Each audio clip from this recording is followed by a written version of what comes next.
It.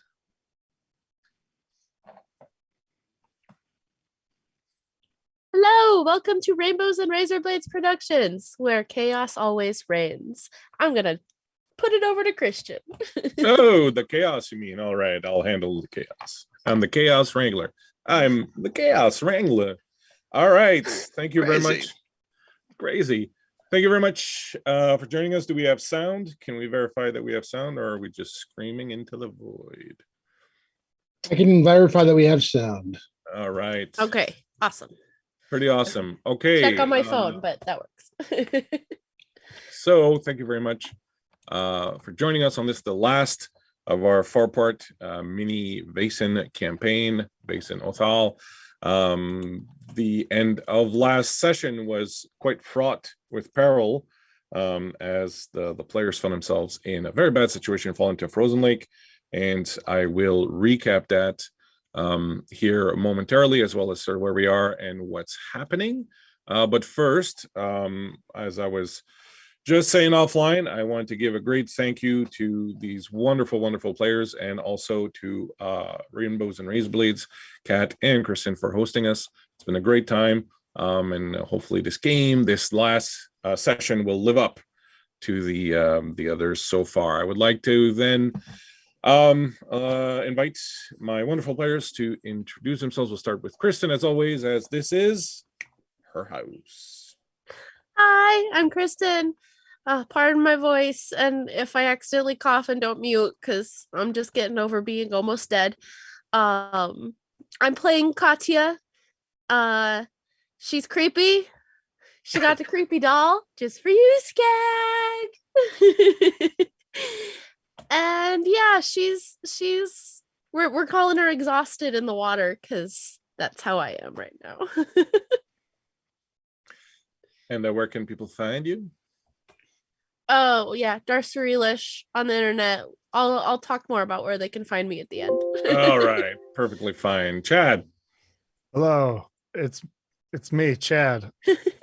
I am I'm happy to be here. I'm playing Arn Kjeldsen, and you can find me at RealSimG on Twitter and at NorthstarDM here on Twitch.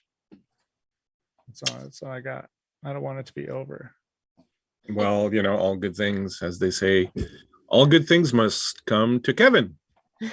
Well, as they say, it's better to burn out than to fade away, Chad. So here we go. That's true. That's true. I'm Kevin, and I can be found online at KevRan Games. And tonight I'm playing my character, Elias Johansson, a haunted writer with a bit of a seedy past. He is accompanied by his watchful dog, Reginald the Schnauzer, who has been a crowd favorite, I hope. And yes, when I'm not here, I can be found on the Game My Heroes podcast. But tonight's going to be awesome. I'm looking forward to this. It's going to be good stuff. And last, as they say, but not least, as they say, Robert. Hi, I'm Robert, otherwise known as Phantom NJ. You can see me streaming normally Monday nights, well, except for this month, because this month I've been blessed to play with these wonderful people. And also, I am a frequent contributor to the Lore Masters Arcanum sessions on Blue Box RPG on Wednesday nights. So check me out there, as well as in all the Discords.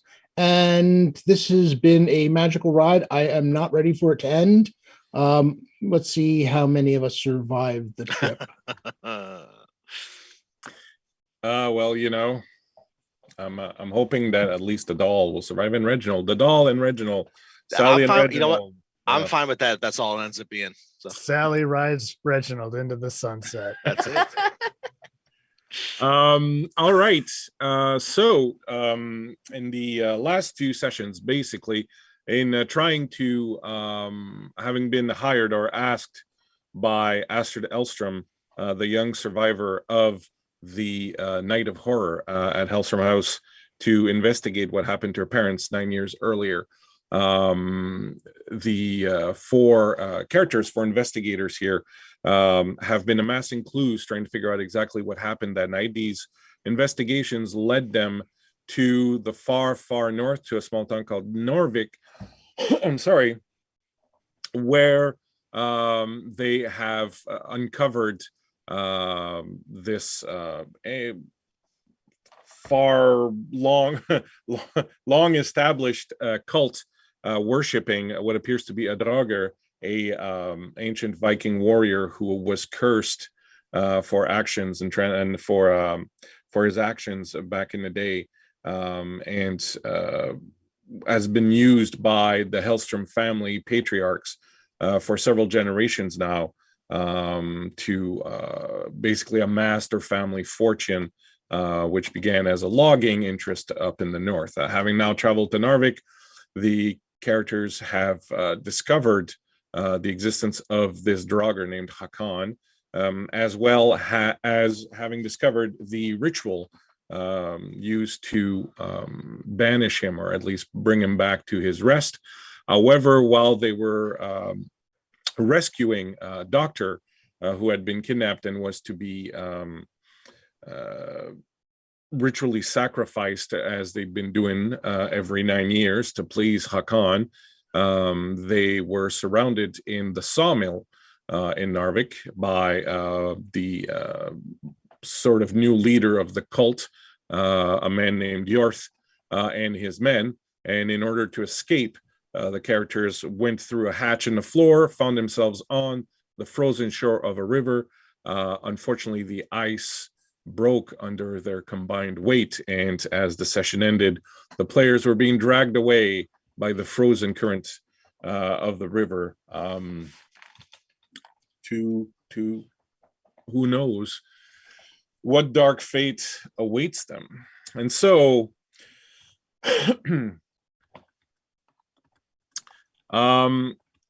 as I look at my notes and find where I am, all right. So as we begin, you hit the water, and immediately your body seems to freeze inside and out. You struggle to stay afloat, a few of you with a hand on the unconscious doctor, struggling against the current, against the cold, against death itself. Once, twice, 3 times you go under, your breath stolen by the water, your warmth by the cold. Darkness hedges your vision. You feel death is but one sharp, cold breath away. Then suddenly, you find yourselves on the shore, perhaps a couple of kilometers away from the town, as there's along the river an area where some of the old logs from the that didn't make it into the sawmill have sort of crashed and piled up on the edge of the river. And thankfully, you were very close to the edge of this river as the current was carrying you away, sometimes under the ice and sometimes through the broken ice. And the first one of you, we will say Elias, managed to grab a hold of one of the branches of one of these dead trees lying in the water, and grab the next one, Father Stanislav, as he came by. And then one after the other, you managed to form this chain, holding on to each other, and Reginald at the end of it sort of just shivering and shaking in the water, and through force of will more than anything else, managed to pull yourselves and each other up along these dead trees until you reached the shore of the river, where you quickly sort of passed out from the exertion and the exhaustion of what had just happened to you. But of course, you know that if you stay here too long, if you fall asleep, you will die. You awaken lying on this shore, frozen, your clothes drenched. Elias, Reginald, as you by the scruff of the collar, and is trying to pull you further into the wooded area on the edges of this river. What would you like to do? He is the best boy. Goodest I wake boy. I wake with a start. And I start looking around, trying to figure out what's going on. I reach up, I pet him and let him know that I'm okay. And then I instinctively start reaching around, looking inside my coat. And as I turn myself over, start getting up on my hands and my knees, I'm reaching for the vial. And I remember painfully almost that it's gone. Mm-hmm. And I panicked for a moment, wondering if maybe I had fallen asleep for a while after I had hit the water. So I quickly look around to see if there's any signs of carnage. The others appear to be struggling with simply staying awake, but thankfully there is no sign of carnage, no blood, gore, or anything of the sorts, to your great relief. Who is the nearest to me? I'm sorry? Who is the nearest to me out of the party? Katya would be nearest to you. She seems to be struggling the most. The river really seems to have taken a lot out of her. She's barely moving. I will stumble over to her and I will make sure that she's okay. Check her over, check her vitals. If she's, needs to be fully roused the rest of the way, I'll try to wake her up and make sure she's You okay. know that she had gone through some great efforts in the sawmill earlier and seems to have hit the water already, sort of depleted of a lot of strength and energy. She is very close to that. She's pale. Her lips are blue. She is having difficulty breathing. Okay. I will draw her closer to try to warm her up and, just hold her there for a moment and rock for a bit. I look around to see where the other gentlemen are. All right, Brother Stanislav, you managed to rouse yourself from this cold-induced torpor, knowing full well that if you give in to this intense desire to just lay down and sleep this pain away, that you will never wake up again. When you lift your head, you see your friend Elias cradling in his arm a very inert-looking Katya. What would you like to do? Elias, is she alive? Barely. Just like the rest of us, I think. Where's Arn? Arn. As you look over to the side, you see Reginald licking Arn's face, trying to rouse him from his own little torpor. He's going to crawl over to Arn, really crawl, just trying to drag himself over. Arn, come on. We must go. We must go. We can't stay here. Oh, it's so cold. Up, my friend, up.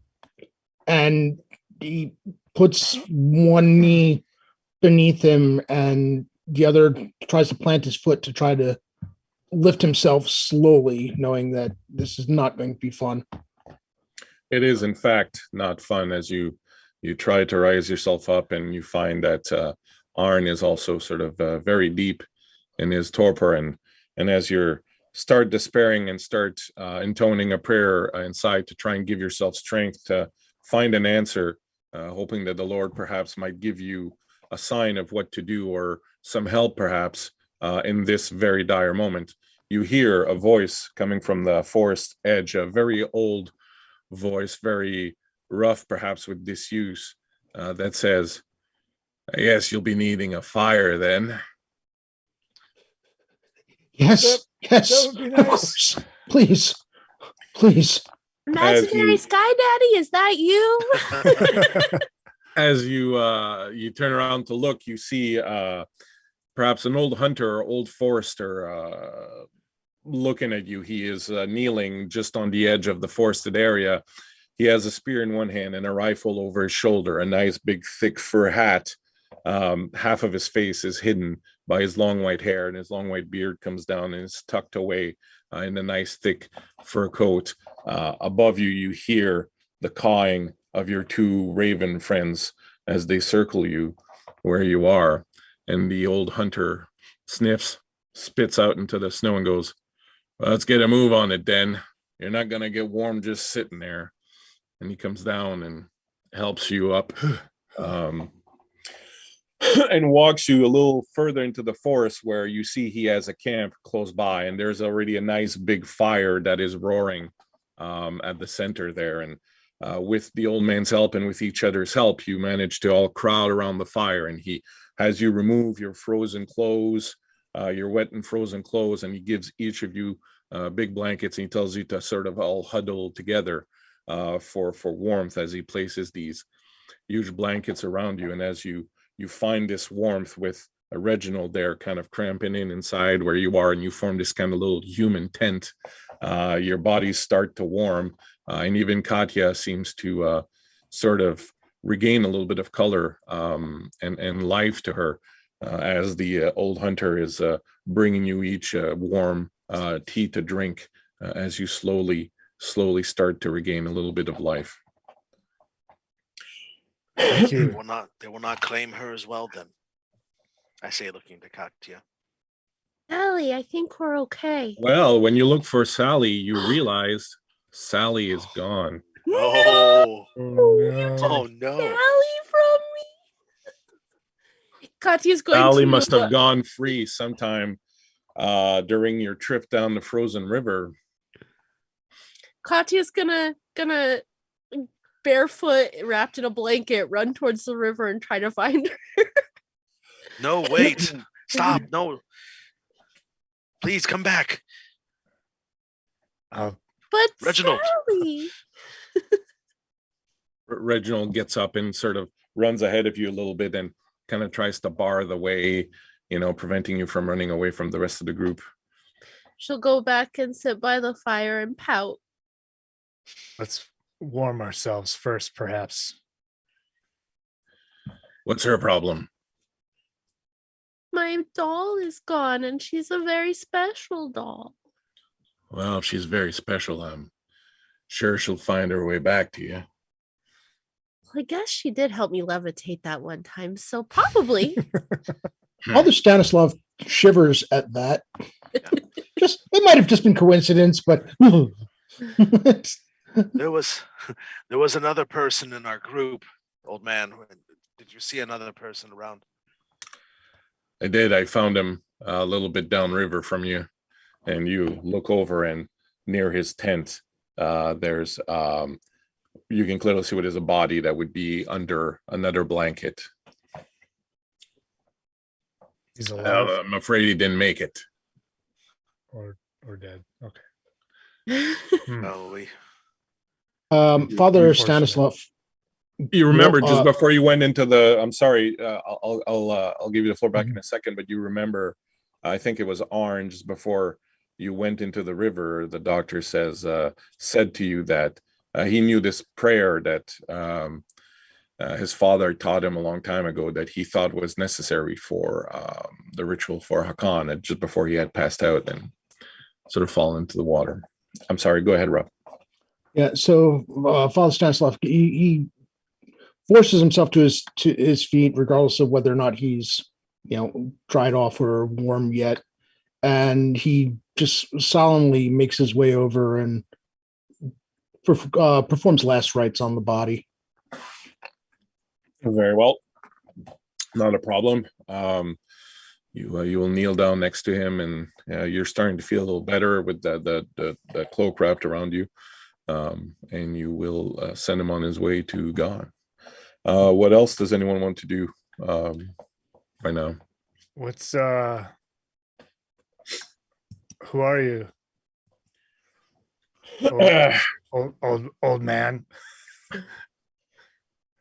Just an old wanderer. He's a wonder. Good. It's a bit out of season for bathing in this river. Now we were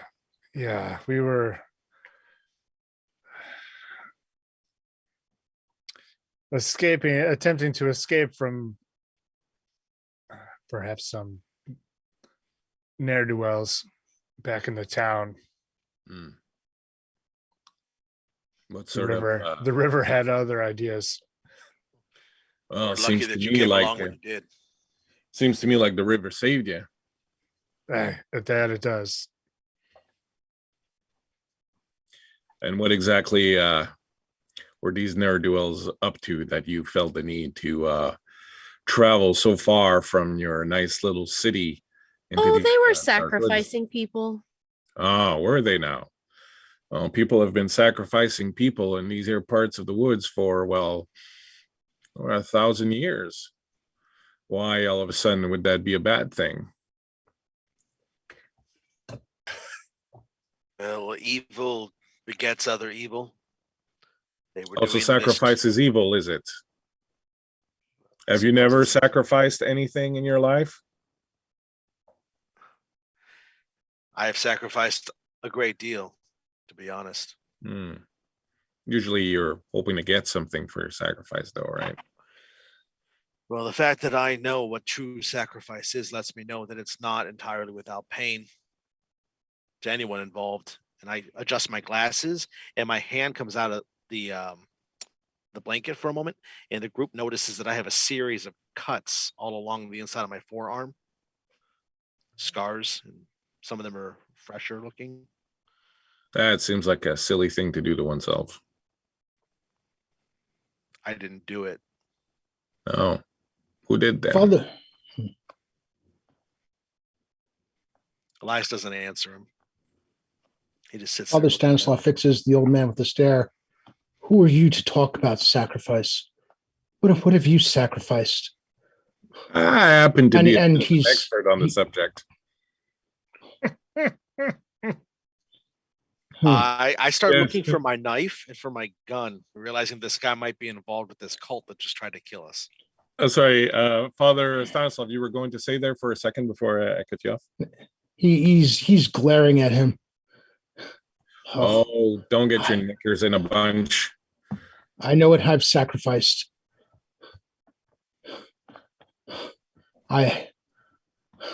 It's been enough, maybe too much, or maybe not enough at all. But Or maybe you're just not. I know now that it was worth it. Well, I mean, I guess I just sacrificed my Sally. I sacrificed all that I am. To what end? To prove that it was all real, that they were wrong. I gave up. That was most important to me. Those things that you see that others don't, is that what you're referring to? How do you know about that? Oh, knowledge is another specialty of mine. Who are you really then? Oh, one of consequence. But I do know what you're after, and I do know why you came here, and perhaps, if you'll allow me, I might be able to help you on your way. Help would be appreciated. Father Stanislav looks at him closely. How many eyes does he have? Well, Right. he's got one, but his face is covered by his hair on the other side, so it's hard to tell. But he's got one good one there for sure. Oh, Katya wants to go ahead and sit with her crystal ball for a minute and observe the camp and the man. Once I remember how many dice I need to roll.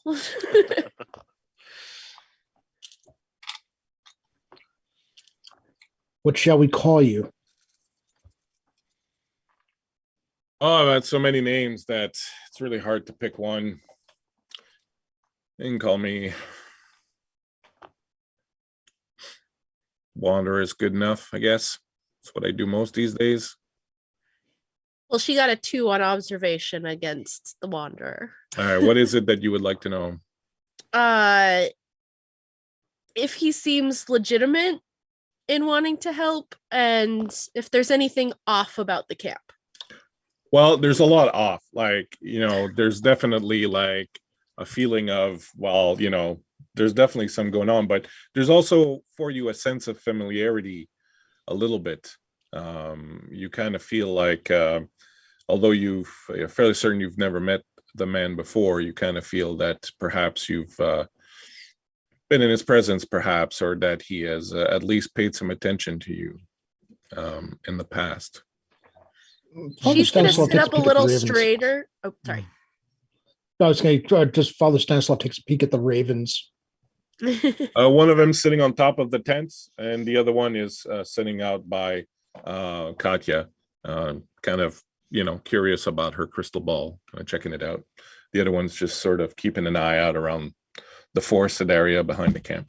Katya sits up a little bit straighter, and she's like, I feel like we can trust him. Do you see the Vaesen too? trust is a big word around these parts. But let's say that I certainly mean you no harm.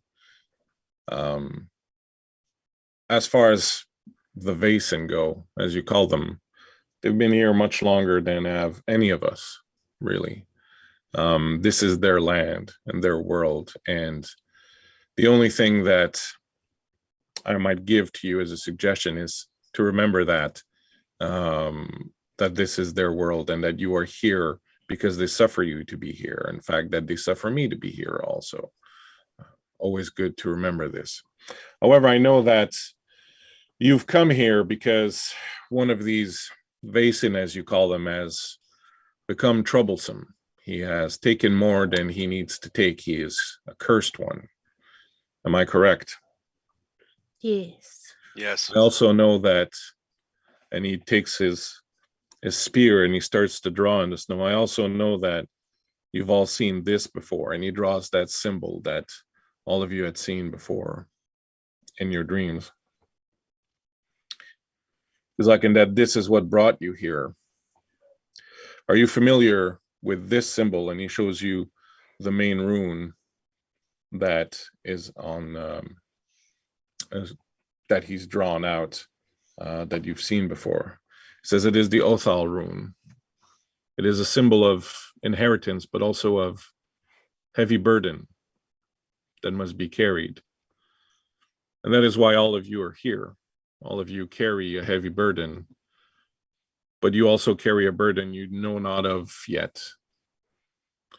There are others like you that have come before, people who could see these Vaesen, people who could interact with them, people who knew when to make deals with them and when to simply send them back from whence they came. You, unfortunately, for various reasons, which in the future you may come to discover, carry the burden of these people. They once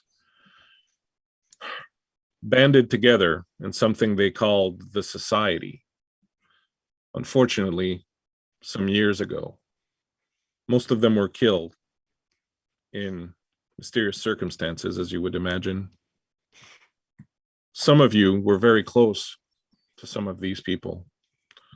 Katya, your father was mean because he saw these creatures also, and he had no way of explaining them away. And this made him, in time, unwell in his head and in his heart. And that is why he took it out on you and your family. Still deserved it. Well, deserves a matter of point of view, I guess. But the fact remains that whether or not you fully understand it yet, you have a burden that you must carry, a burden that has been passed down to you from those that came before. But that is for another time. For now, what matters is that you put this spirit at rest so that you may return to your homes and deal with the real issue at hand. He gets up, starts bringing your clothes over. They've been drying next to the fire. He brings them over. He's like, I will take you to a place where you can attempt to put Hakan to rest. The doctor had this in his pocket, and he pulls out a little black book that's kind of drenched in water, and he gives it to Elias. You're a writer. Perhaps you can read this. When you open it up, there's several notes inside, and at the end, there is what appears to be a prayer written down. Like, he had this in one of his pockets. If you want to get dressed, I'll take you to where you may try to put Hakan to rest. I will bring him to you, but you must be prepared when he comes. If you are not ready to do what you must, Hakan will have no pity and will take your heads and continue to build his throne with them, the same way he has for a very long time now, every 9 years. In this part of the forest. So as you finish So getting dressed, You would say he has he needs skulls for the skull throne. Hakan sits on a throne of wood, a throne of trees, but he likes to furnish the earth beneath him with the remains of people. He believes it makes the trees grow taller and stronger. One of the things as you get dressed, you'll realize the tea he's giving you has really fortified you. And if you had any conditions, you find them gone. Woo. And as you finish getting dressed, Katya, you will see nearby, there's like a bunch of logs like for his fire that he set aside, and sitting on top of them is Sally. Bone dry, not a single hair out of place. The old man just gives you a little smile as you rush over and pick her up. No charcoal brick, Sally. All things in their time, it seems. One of you also carried this. I'm surprised it didn't drag you down. And he'll hand out the axe, the silver axe that you had made by Krakauer. If that is everything you need, perhaps we may venture forth and put this spirit to rest. Do we need this book, this paper, to say the prayer, or will just saying it from memory be enough, do you think? Well, it's up to you if you believe that you can recite it from memory, but that's not the kind of thing you want to stumble over or make a mistake with. So don't worry about your friend. He'll keep until we're done. Kept this long. I will, while we're all getting dressed, I will spend a little bit of time sitting on a log or something, just stroking the back of Reginald's head, and I will memorize the prayer. You will then find the Throw prayer. that little book in the fire. You will find the prayer. Oh boy! Little Google Doc if you wish I to. was just about to ask if that's what it was. Yeah. It's on it's the last entry. Last entry. Yeah. Yeah. So you, in order to, as you're walking, as he's leading you deeper into the forest, he'll say that you may want to see if you have everything that you need. So if you want to go through the ritual and see if you have all the different parts that you require. Right. Well, everyone, we will need this list of 9 things. That's what the parts are, Christian. Sorry? This list of things that say 9. Second, blah, blah, blah. the second. There's the paragraph. banishing Hakan, and then there's the prayer to Odin at the bottom. Mhm. The second paragraph. So the blood of the person who cursed him, which we believe is on that amulet, the Mjolnir. We need Under the light of the moon, the moon. blood must be held by one who communes with spirits. Oh, hey, hi, that's me.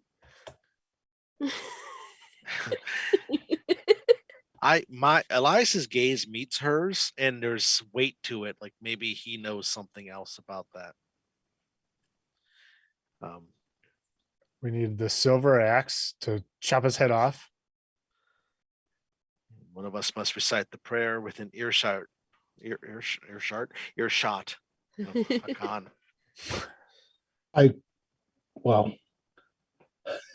Father Stanislav gives a very wry chuckle as he says, "Oh, I think I can handle that part." The axe.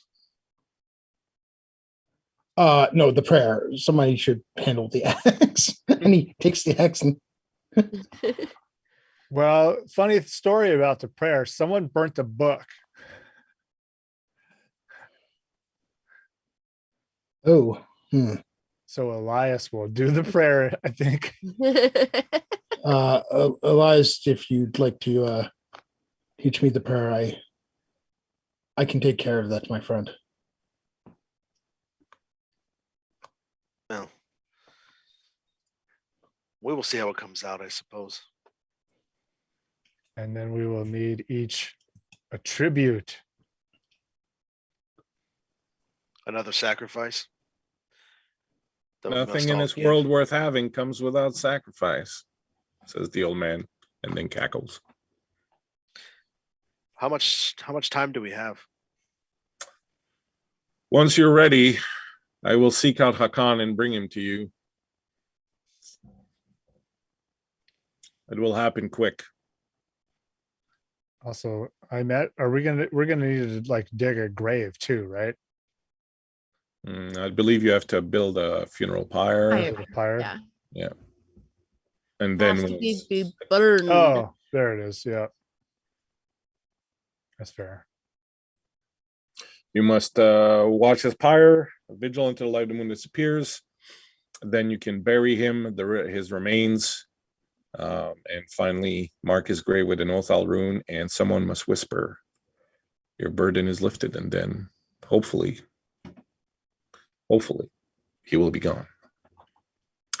If you has a good whisper. if you wish to turn to our little owlbear, rodeo. You will see. I'm on the owlbear rodeo. I'm on owlbear. So as you travel further into the forest, you arrive at a bit of a clearing, and you sort of see the remains of former buildings, and your guide tells you that this is where it all began. This is where the original logging camp built by the Hellstrom family was built. This was the very beginning of the operation, when it was just, half a dozen loggers, and this is where Oscar Hellstrom came across Hakan for the first time. As you arrive, you see that the area is clear cut. In the center, there's a mound. There are two trees that are still standing, and in between them is a throne that appears to be carved straight out of the two boles of the tree. So half the throne in one bowl of the tree, and then the tree sort of curves over it, and the same thing on the other side. You see several places, sort of wooden shafts that have been planted, and between them are dried skins, leather skins that have been stretched across the various poles that have been planted. On them hang bits and pieces of what you realize with a bit of a shiver are bits of human bones, and near the center of the area, near where the throne is, there is somewhat of an altar there. It has a stag's skull mounted on a pike. There are several other offerings on the altar, as well as a blood-stained axe. Surrounding the area are 9 large tree stumps made black by decades of dried blood on them. Bones and bits of clothing still surround the stumps. So these are obviously where the 9 victims every 9 years are sacrificially murdered. As you arrive in the area, you right away you feel the sort of restlessness and of the spirits that must be here, and you feel the pain and the fear and the anger of all these victims that have perished here over time. You feel it as a place of deep evil, because yes, as your guide has mentioned, sacrifice, everyone makes sacrifice, and sacrifice is not inherently evil, but the sacrifices here are being made to keep alive a creature that should have been dead a long time ago. It is unnatural, and because he is cursed, the whole thing obviously is cursed also, and carries with it this stench of evil. So your guide will tell you to make ready in the area to prepare your funeral pyre, to prepare your grave and all of that. And once you are ready, he will go and find Hakan and lure him here. As soon as he's within earshot, you'll need to start reciting the prayer, and then hope he doesn't come around and kill too many of you before the prayer puts him into his torpor. So I will tell you that it will take you 2 rounds. From the moment you see him, it will take you 2 rounds to recite the prayer in full. So how would you like to set up? What would you like to prepare in this area, knowing that he will arrive via the bridge? Katya will go and gather wood and sticks for the pyre and kind of tap on any of the hanging bones she walks by.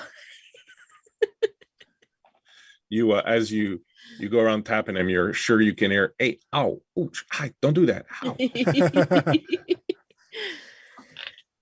Somehow, as you've amassed this wood and come back, you realize that Sally has sort of amassed a couple of these little bones, and they're sort of stuck through her clothing. Probably as you went too close to some of these, they just got stuck in her clothing. Obviously, that's what happened. Must have happened that way. So I'll go around and ask each of you what you want to do. So Katya, you want to go and start amassing the wood, right? Is there anything else you wish to do to prepare before?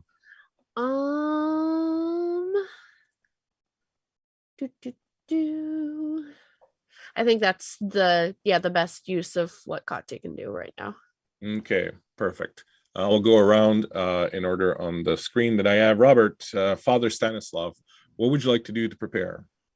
So first of all, he pulls. I still have the pendant with the blood on it, correct? Yes. Last check. So did we determine that I have to give that to Katya, or she's the one who's going to be communing with the spirits? Yeah. Okay. Because he's going to do that and put it in her hands and close it. Hands. This holds the blood. Okay. You'll know. I believe that she'll know what to do when the time comes. She puts the necklace around Sally's neck to keep it safe. As you do that, Katya, you have this sudden vision of being in this hut. You see the moon just outside through the window of this little wooden cabin that you're in. Your fire has grown cold. You've prepared a trap already laid out onto the ground. And then suddenly, just as you knew, with the door bursts open and in front of you stands a giant warrior with a big red beard and a long red braid and several arm rings are on his arms, and he's got a giant axe in his hand, and you know he's come for you. And as he approaches you and grabs you and ends your life with his axe, you laugh as you see your blood drip onto the ground, onto the runes that you've prepared. And as your blood touches these runes, the curse that you've prepared and laid out for him activates as the moonbeams and the blood power this circle that you've drawn. And just before you pass away, you grab his neck, and around his neck where the amulet of Thor is, you grab it, and as you fall dead, your hand slips and leaves blood all over it.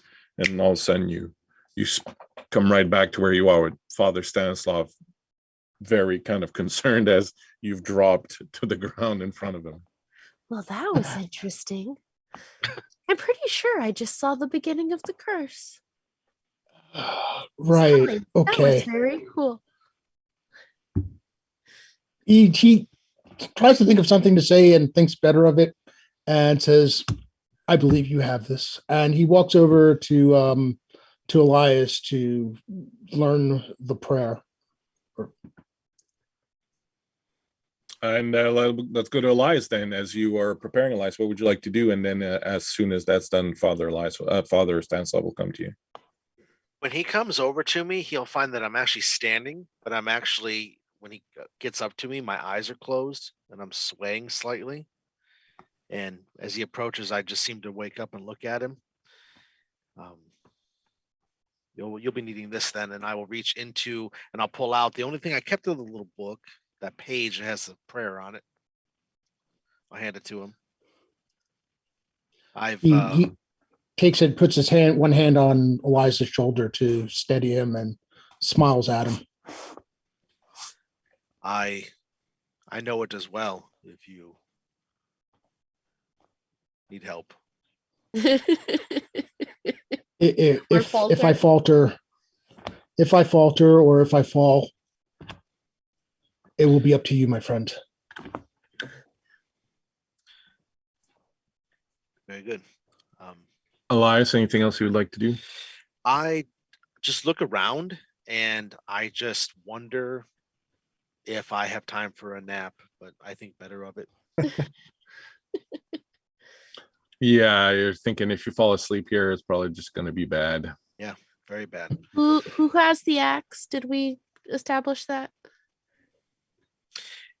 We did not establish who has the axe, but I think Arn is actually- best for the axe. I think the father did have it, but I had it at one point, but didn't it end up outside of my grasp when we One of you went has back on it. the shore? Whoever wants it has it. Yeah. is Arn. Arn going to do that? Or if I can pick it up. I can do it. I'm not particularly skilled in either axing men or wood. Because that's but- physique, right? Yeah. Yep. That is not me at all. Yeah, that's my weak one too. Zero, big zero. But On physique, wow. It's what other skill is? What skill is that? It would be Close combat. combat, probably. Close combat. But Well, he's supposed to be in torpor or stunned by the time you do this, right? So yeah. I mean, I'm I've got sorry. a 4 in my actual physique attribute. Actually, I have a 3 in physique. I have 0 in close combat. Well, Yeah. it Well, shouldn't close be too combat much is of a one, it shouldn't yeah. be very difficult. Whoever wants to do it, okay. I'm sure we'll be able to. I mean, Okay. he's supposed to be. Yeah, I mean, I can do it if the two of you are gonna be mindful of the prayer. we've got the fire going at this point, and Yep. so the last thing that Elias will do is he'll walk over and he'll dip like a branch into it and light it up. So he's got like a torch in his hand. And As you Elias, as you do this, you find the old man sitting there just warming his hands by the fire, and as you bend down and start to light a torch, he'll say to you, speaking of carrying burdens, I feel you carry one, a fairly hefty one. you see quite a lot with one eye, I would see. Well, I've given up a lot in my time for knowledge. It served me well. I'm not sure exactly what has caused this burden for you, but if you'll allow me at least this much, I will tell you that while there is a darkness that surrounds you and there is something that stalks you, it is something outside of you. It is not your hand that commits these things, but there is something that stalks you, and someday perhaps it will cease playing and will concentrate on you. But if it helps you any, if it helps you sleep any, you can rest confident knowing that there is no blood on your hands. I think we'll need a little bit more of your help before this is over. Thank you for your kind words. Your Reginald. friend Katya sees much. Your friend Stanislav has helped you a lot, but Katya might be able to help you even more. She sees things that even Stanislav cannot see or understand. She may be better suited to uncovering the nature of your stalker. Just give him a nod. Katya is, Reginald, and we go to our position. he is a good boy. I had 2 before, long time ago, very similar to him. Good boy. Katya, as you're out amassing wood and all of that, and just as you realize that Sally has this little necklace of bones, he's like, it's been a long time since I've seen you. And you turn around and you see the old man there picking up some wood and sort of handing it to you. You feel like I should know you, but I know I've never met you before. But what? Oh, we've never met, but I've kept an eye on you. That sounds ominous. I don't intend you any harm. There are certain people that I take an interest in because they see things and know things that others don't have the capacity to. The biggest issue is always whether or not people can survive seeing the things that they see, seeing the things they don't understand. Your mind is ideally suited to this. You can see these things and you're not shattered by them. And I find that fascinating and very interesting. Oh, okay. I guess that's cool. Oh, Sally says hi. Sally is very, very intriguing. Also, I would suggest you keep her close to you. I was very sad when I thought I lost her, but she hooks her back on her belt. Sally has lived a few lives before. She's been around. That doesn't surprise me. Perhaps someday she'll unveil some of her secrets to you. That would be nice. Keep an eye on your friends. They see a lot, but don't see as much as you do. Okay. I think I can do that. I'll give you the wood that he's sort of been amassing.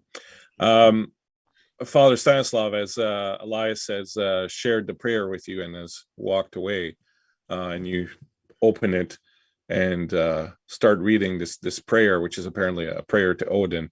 Almost as if you'd summon him, the old man appears next to you and says, Father Stanislav. Wanderer. Your friends depend upon you a lot, I see. They depend upon you for courage in face of the darker things that you see. It's a very important role that you play. I do what must be done. I feel that you often question yourself, however, question whether or not certain things that you perhaps once held as absolute truth are still absolute truths now that you know other things and see other things. I am past the point of absolutes. We've come a long way then. My counsel to you would be simply this, that there is a lot more in the natural world, perhaps, than humans have ever accounted for.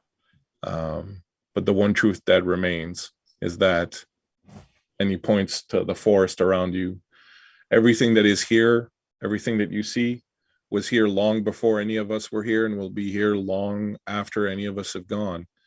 And if there is ever one true power in the universe, it is this, and that any other things we may choose to believe or sort of perhaps find useful in our day-to-day lives are perhaps just different ways of seeing what is already there, and one may not invalidate the other. He nods. I have come much to the same conclusion. You're very, it has cost me much. Well, knowledge and wisdom always cost more than anything else. Sometimes it costs an arm, a leg, or even an eye. He chuckles at that. Don't forget to read from your good book before the Draugr comes in. Your friends will need to be bolstered by the power held within it. I will do so. Thank you. And he pauses as if to say something else, and then he just says, Wanderer. As you're standing there, Arn, looking at this axe, started wondering just, how you got to this point where you're standing in the middle of a forest in the far north, getting ready to chop the head off of a 1,000-year-old Viking warrior, and sort of just wondering about the vagaries of fate that can life choices. And how are you doing, my friends? Yeah, I think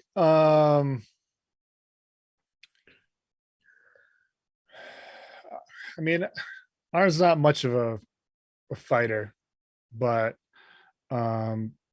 he might use this time while they're building the pyre and memorizing the prayers and whatnot, or the prayer, to perhaps kind of use the things that he's really good at, which is observing, and look around and, kind of, if this creature has been here, as is indeed his, presumably his throne and all that stuff, look around for patterns of movement, if indeed it takes a physical form, as it will ultimately need to lose its head, and just see on the off chance if he can glean anything that might be useful,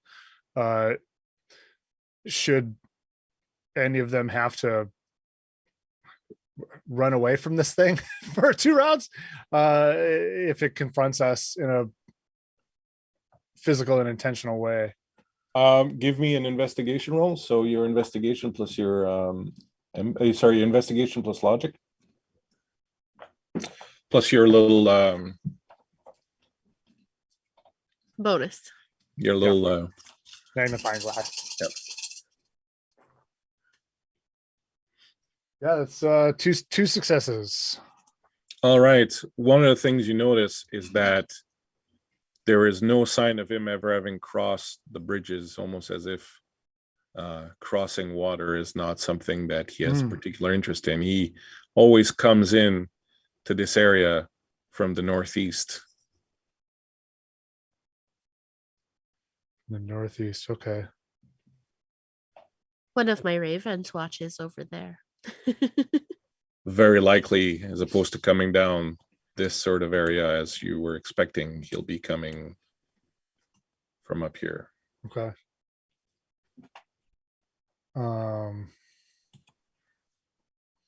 Is there anything that I notice that, like, about his gait, is there anything weird about the way that he walks? You would expect him to be very large, indeed, much larger than a normal human being. Okay. As his stride appears to be at least 1.5 times what you would expect from a human being. What did they eat? Yeah, that fits what Katya saw.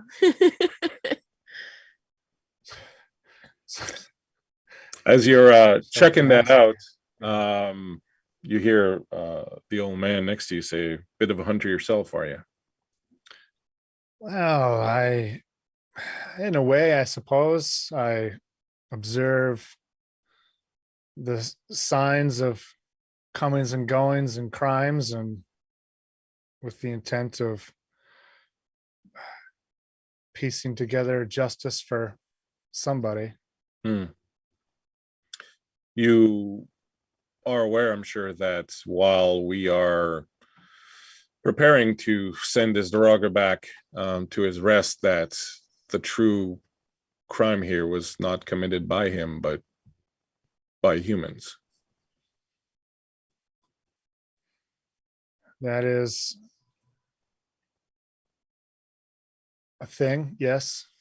Who sought to control him or sought to use him to their advantage. I think there's a powerful lesson to be learned here about the Vaesen and whether or not they are truly the enemy as we see them, or whether perhaps they are, once in a while, just tools or also victims.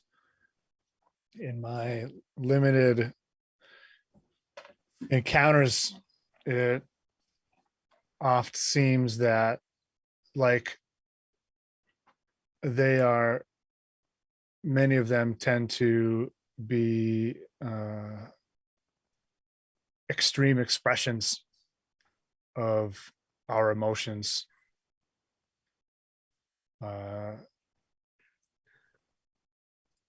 Nightmares and ghosts driven by the things that made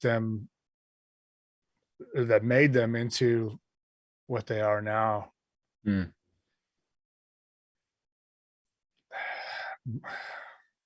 But that's your strength, Aaron. Your compatriots, your companions are all very driven by their emotions. But you see the world differently. You see it with a clear logic, and you look for these patterns and for these explanations behind what may seem at first to be an obvious conclusion. They need that. They need that to guide them through the difficult times ahead. I assume you also carry a weapon? Aside from this axe, I have my old service revolver. Well, there's someone, a human, behind this. He will not want to let you simply ruin his source of power. I would expect that perhaps we may see him here this evening. My ravens tell me that a man comes from the village, from Narvik, through the forest. He is armed. He has the pelt of a wolf over his shoulders, a wolf he has not killed himself, and this does not deserve to wear. But he is coming, and he expects to interrupt you. Be on the lookout for him. I will. I thank you. I'll do my best not to let him injure my friends. I trust that you will. And so as he sets off to find Hakan, and you guys are setting up, hiding behind some tree stumps or some trees or whatever you want to do to prepare for this. Make some barricades. Father, would you like to read from the good book before this business begins? Sure. He's going to walk to the center so that, he's basically kind of visible to all of them, as if he was could very well be addressing a Sunday service. And he first thing he does is he does the sign of the cross, and he says, "In nomine Patris et Filii Spiritus Sancti, Amen. Gloria Patri et Filio et Spiritus Sancto, sicut erat in principio, et nunc et semper, in secular et seculorum. Amen." And with that, he's holding his Bible up high, showing it to each of them. And then he, does the sign of the cross again and takes a deep breath. And with that, he removes his priestly collar and the vestments of his faith and puts them down, folds them, and puts them aside.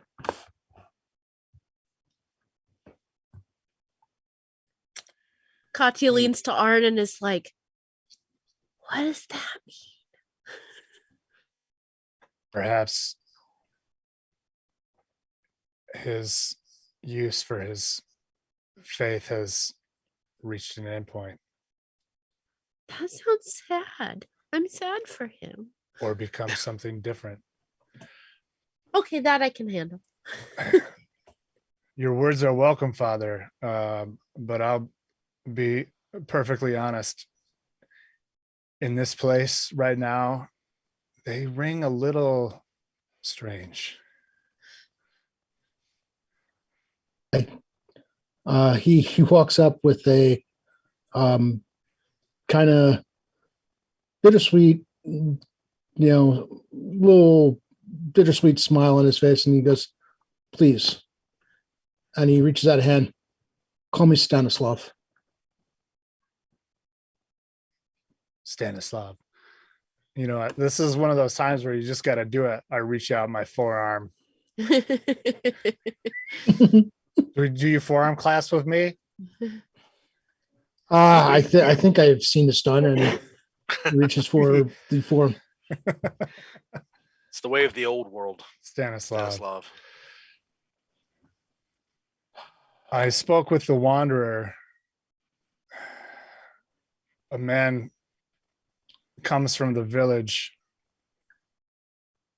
who will seek to intercede. He'll probably come from the north, that way, whichever way the village is. The village would be more like southeast. Southeast. So he might be coming from the southeast. Southeast. Oops. Let me put this red. Are you sure it's not the southwest? The southwest. Southwest. So you would expect one from that area and another one to come from there. And and Hakan may come from. I have gleaned it that Hakan may come from the northeast. So be wary. I don't know what sorts of weapons this man will have, but if he has a gun, duck and cover. Elias is standing there holding the torch. As the light flickers across his glasses, he says, "Nothing must stop us from destroying Hakan. Nothing." And as you say that, Reginald lets out a low growl that quickly turns into almost a howl, as he obviously smells something approaching you from beyond the edges of the forest. Let us do then initiative. Would you remind us, Robert, what your ritual has done? It does give a boost to rolls against fear, I do believe. Yes. I believe it's a +3 against fear. I will look it up right now in the. That'd be pretty clutch if that's what it's when using Bartholomew Black, once per session, you may bless a small area. Within that area, friendlies get +1 on fear checks.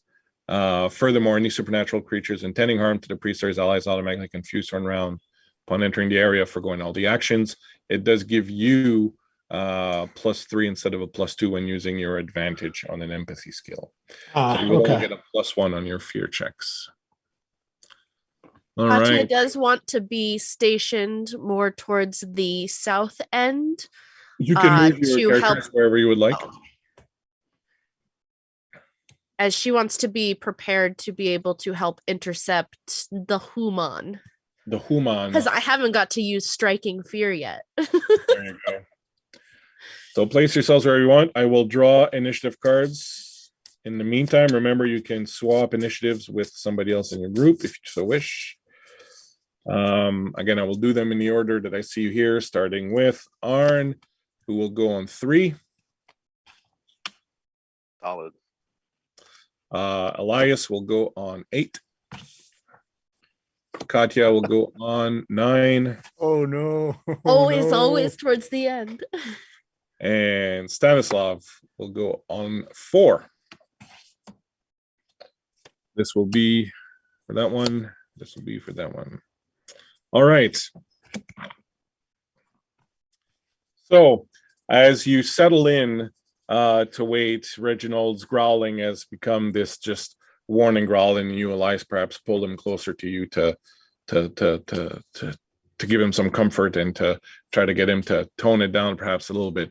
From the north, from the northeast, you hear eventually cracking branches as something large appears to be moving through the forest and heading towards you.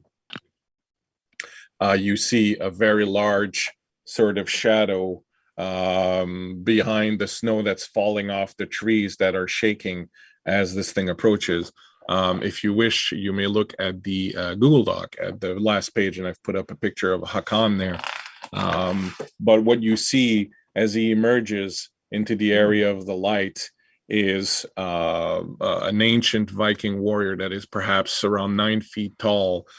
He looks like a body that has been preserved in ice, in that he is very clearly a body. His is desiccated. You can see in some places the flesh has rotted away, and you can see a bit of bone here and there.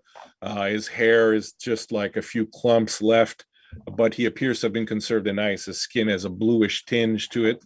On his chest, you can see a large wound that is perhaps self-inflicted and is the symbol that you've seen before of the 9 worlds, with the triangles overlapping one on top of each other. In his hand, he carries an ancient Viking axe. At his belt, you can see several skulls dangling from ropes down to the side of his leg, and as he walks, his leg hits them, and the bones, the skulls hit each other and make this hollow pock pock pock pock pock pock sound as he comes through. And as he approaches you from the north, something here, wicked this way comes. Indeed. All right.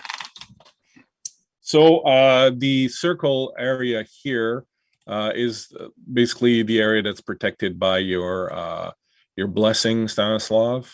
Okay. Mm-hmm. So this will be here.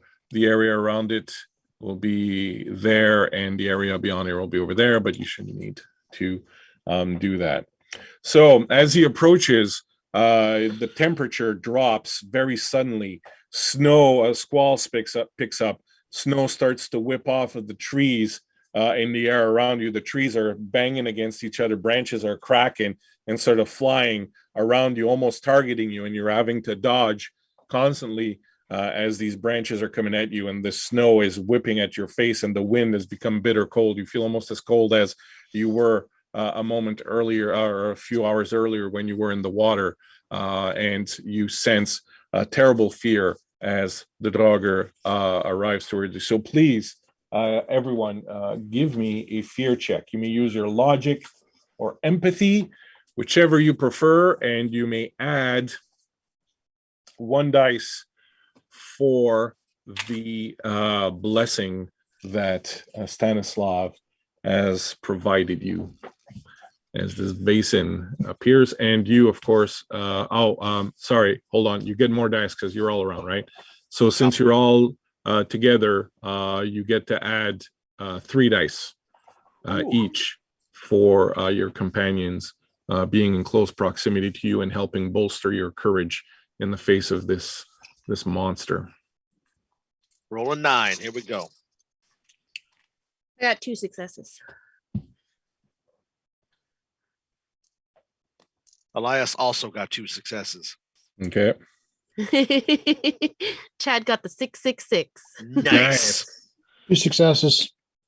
How much? Sorry, Robert? 2. All right. So you needed 2. So with 2 successes, you are fine as you see the creature emerge, but you have already steeled your minds enough and gathered your courage enough that you do not have this fear overwhelming you. And you, Arn, even more so now that you see it, become even more determined to take this thing down and to take care of it. So remember, one of you has to be doing the ritual. It'll take 2 rounds to do the ritual. In the second round, I will have whoever wished to repeat the prayer, say the prayer, assuming everyone's still alive at that point, of course. So he steps forward. He has not yet stepped close enough to be in the area, but as he goes on 1, as he steps up, he lets he lets out a mighty roar, his Viking war cry, and puts on his war face. And as he beats his chest, and you see the symbol on his chest sort of become brighter as blood almost seems to be rushing to the surface, blood that he obviously does not have. I would ask everyone in the area to give me a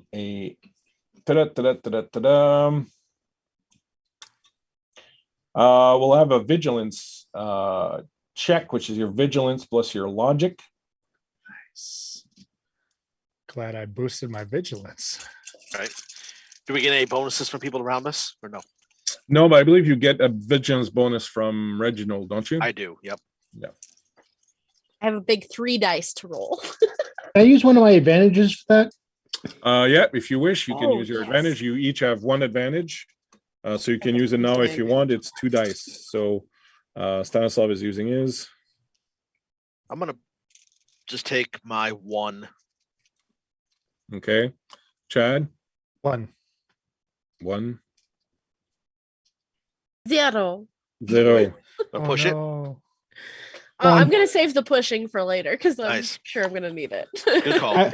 I don't know if it was because I used the advantage, but I got 1. All right. So all of you got 1, will not be affected by this, but as you're focused on him and his roar, you don't see branches coming, breaking through the snow, or roots of the trees breaking through the snow and the ice at your feet and start to ensnare your legs with thorns.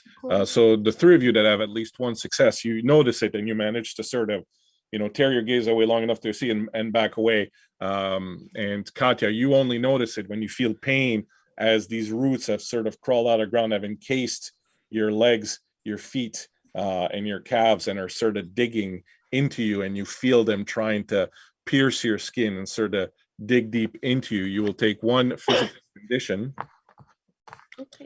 from the pain and the physical damage that this is causing you from his magic. You find that you cannot move on your own, but on your action you will be able to make a force check if you want to try and break away from them. But right now they are rooting you down, and you can see that he notices that you've been rooted down, and so he's likely going to be coming for you first. Arn on 3. As a man wielding an axe, I would like to attempt to extricate my young friend. All right, so you will head on over close to her. I will have you make an agility, since it's not a combat thing. I'll have you make an agility and physique roll to see if you can cut these roots without hurting her. You can do it, Arn. 1 success. All right, that is all that is required. As you reach up to her, and it's hard because the snow is kind of like half blinding you, and the roots keep moving, but you sort of help her lift up her foot a little bit, and you chop right underneath her foot, and you get 1 free, and she falls down on her back, and then when she does, she exposes the roots around the other one, and you cut through them, and Katya, you find yourself free, and the 2 of you sort of move away from that zone that has all these roots kind of coming out of it. Stanislav at 4. At this point, 1 second. I'm sorry. I'm just going to assume that you're keeping your fast action guys for a dodge or something like that, unless you say otherwise. Okay. Yeah, I mean, Stanislav is waiting for Hakan to appear. He's right there. You see him. He's like, just outside the edges. He's just outside the edges of your. He's the big creepy guy. Yeah. All right. Outside the edge of your blessing right now. So he's so. In that case, is it prayer time? It is. Good. All right. Father Stanislav, actually, the last thing he does is he pulls off his shirt, and you can see his back. Those who are seeing his back is full of scars from where he's been using the flogger.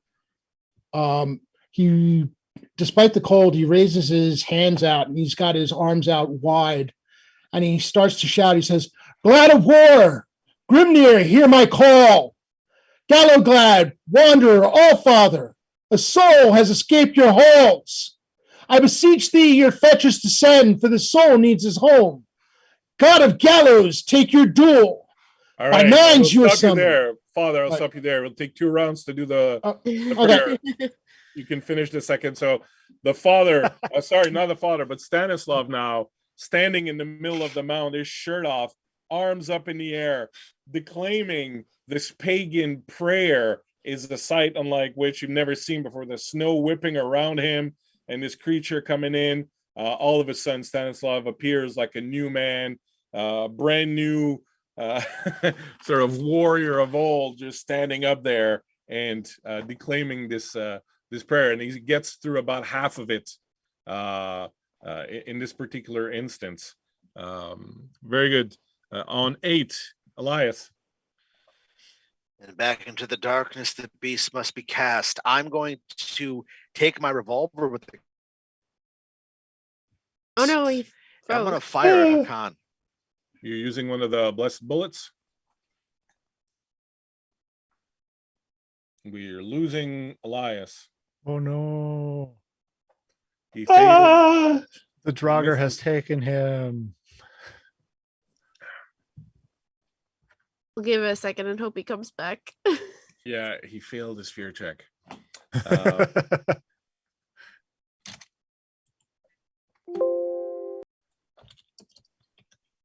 It's just Father Stanislav.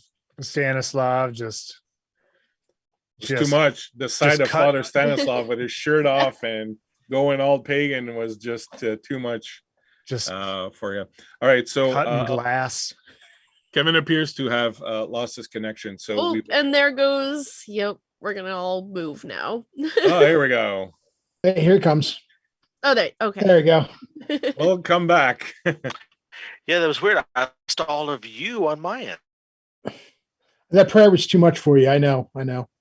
He appears to be frozen again. The vagaries of playing online. All right, we'll go to Kristen at 9 then, and we'll say you swap initiatives with Elias, and so you go at 8. So she's. So Elias, I've just swapped you initiatives with Kristen. We'll do her thing, and then we'll come back to your yeah, Kristen at 8. Katya's laying on the ground, clutching both Sally and the amulet, and she's just going to yell at the giant dude and be like,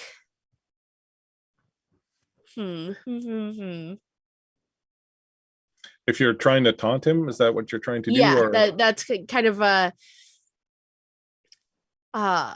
well, one of the things you remember perhaps, and something from your vision, and you remember from the story of Hakan, the vision you had was of the Volva, who was the mother of Hakan's wife. And then in a rage, after killing the mother, he went back home and killed his wife also, which led to this curse. So perhaps reminding him of his failings in this way. Yeah, that's where I was trying to go with it, but my brain is failing me. So yeah, she sits up and she yells out, "The curse that befell you because of Volva has come to take its due." Do you want to make a manipulation roll? Sure. With empathy? Yes.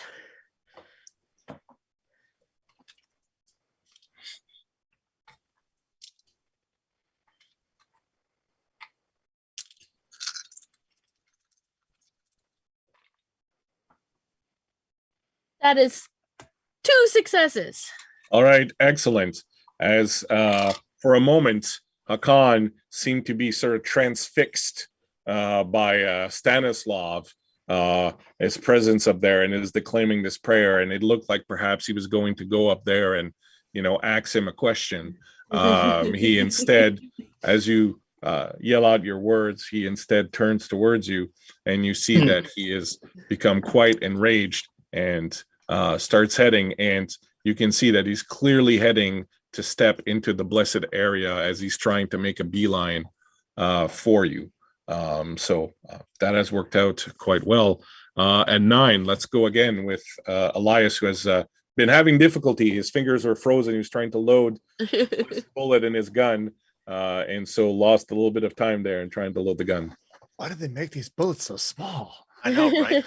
I heft up the revolver. I fire one of the consecrated bullets at him. Right. So give me a it is, I do believe, a agility and physique roll. Or range combat. Or no, range combat. Range combat. Yes, that's not what I said. No, yeah, Nope. range combat. That's what you said. In precision, because I knew it was precision, and precision became agility in my head because I'm stupid. I see the weapon has a bonus of +2. Is that 2 dice, or is that? Yeah, that's 2 dice that you rolled. Nice. Okay, that is 3 successes. Right. Damn.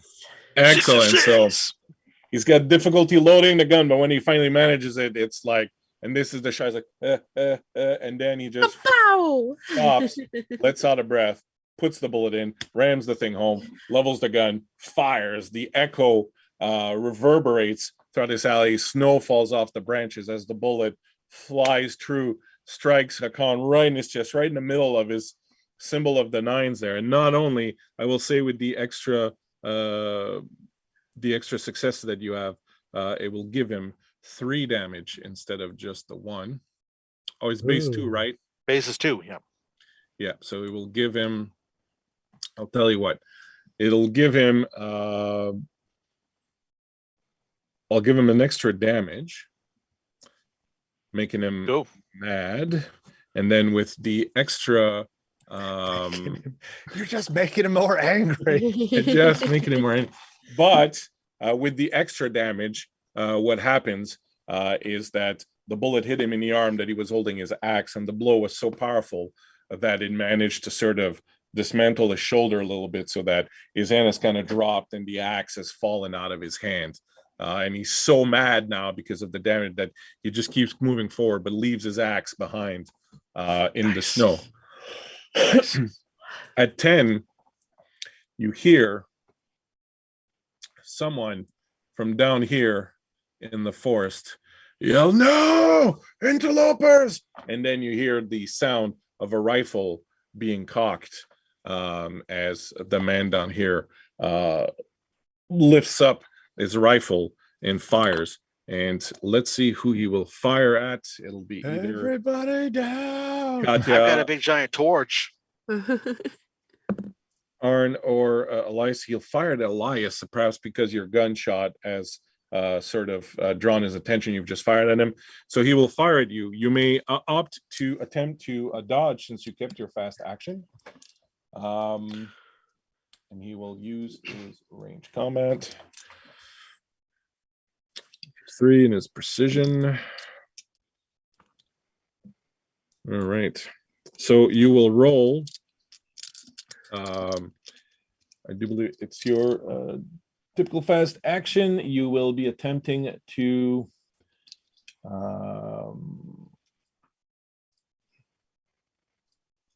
dodge. It's your agility. So you will roll your agility. I have 0 in agility. All right. Well, you always roll at least 1 die. So you also get to roll your physique, don't you? Physique. 6 physique. Just have 2. And that's a fail. That's actually 2 1s. Oh no. All right. So his bullet, as he fires, having seen your shot, having seen you injure his prized demon, he fires. His bullet hits you right in the arm. You take 2 conditions as the bullet digs deep into you, almost exactly in the same spot that you hit Hakan. And like him, the arm that you're holding your weapon, and as it hits you, you drop the gun into the snow and find yourself sort of forced down to your knee, and you take 2 physical conditions from the bullet striking you very savagely. All right, back up to the top. Hakan is first. And he comes running in, making a beeline for Katya. However, as he steps into the consecrated area, the blessed area that Stanislav prayed for earlier, he seems sort of disoriented and confused, and it doesn't stun him. You've seen lesser Vaesen sort of get completely stunned in their track. It doesn't quite stun him. He's too powerful for that, but he seems very suddenly disoriented, and he starts to sort of stumble around almost as if he's blind, and he's stumbling around, and no longer is he making a beeline towards where Katya is. He seems to really kind of has lost his bearing and doesn't know where he is any longer. So excellent use of that. At 3, then Arn. I will. You may, if you want, remember, swap initiatives with somebody else. For example, if you wanted the prayer to be finished earlier, you could swap out with Stanislav. I'm gonna do that. All right, that sounds like a good use of our time. Stanislav, you may go at 3. Upon seeing, he's a little concerned hearing the bullet, but he's focused on what he needs to do. Though there's a smile creeping over his face as he sees Hakan stumble within the circle, and he's just further energized, and his arms are still out. Says, "God of Gallows, take your duel! By 9s you are summoned. 9 breaths, 9 calves, 9 babes, 9 men, 9 swords, 9 shields, 9 longships, 9 days, 9 nights. Gallows burden, claim your duel." And as he finishes this prayer, there is a crack of lightning in the sky far above the clouds that are covering the entire area. And as this crack of lightning and the thunder that follows it reverberates throughout the entire valley, the man who has just come in with the gun again yells out, "No!" And you see Hakan suddenly hit as a tree falling. He's just felled as he just topples over very slow, like a giant tree, and you can almost hear the sound of a giant tree falling, and he drops down face first into the snow, which explodes up all around him, and he lays there unmoving, and the 2 ravens that are circling up above you both let out caws that you feel are a bit more upbeat and sort of happy that you normally hear from them. Excellent work. At 4, then Arn, your turn.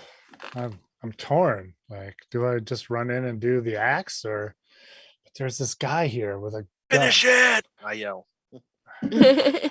Well, the man with a gun is pretty dangerous. Han seems to be out of it. Katya has a plan. I will. Yeah. If Stanislav sees Arn hesitate, he shouts out, "Arn, finish it! Nothing else matters." I look down at Katya and I say, "It seems this one is yours." And I will run over and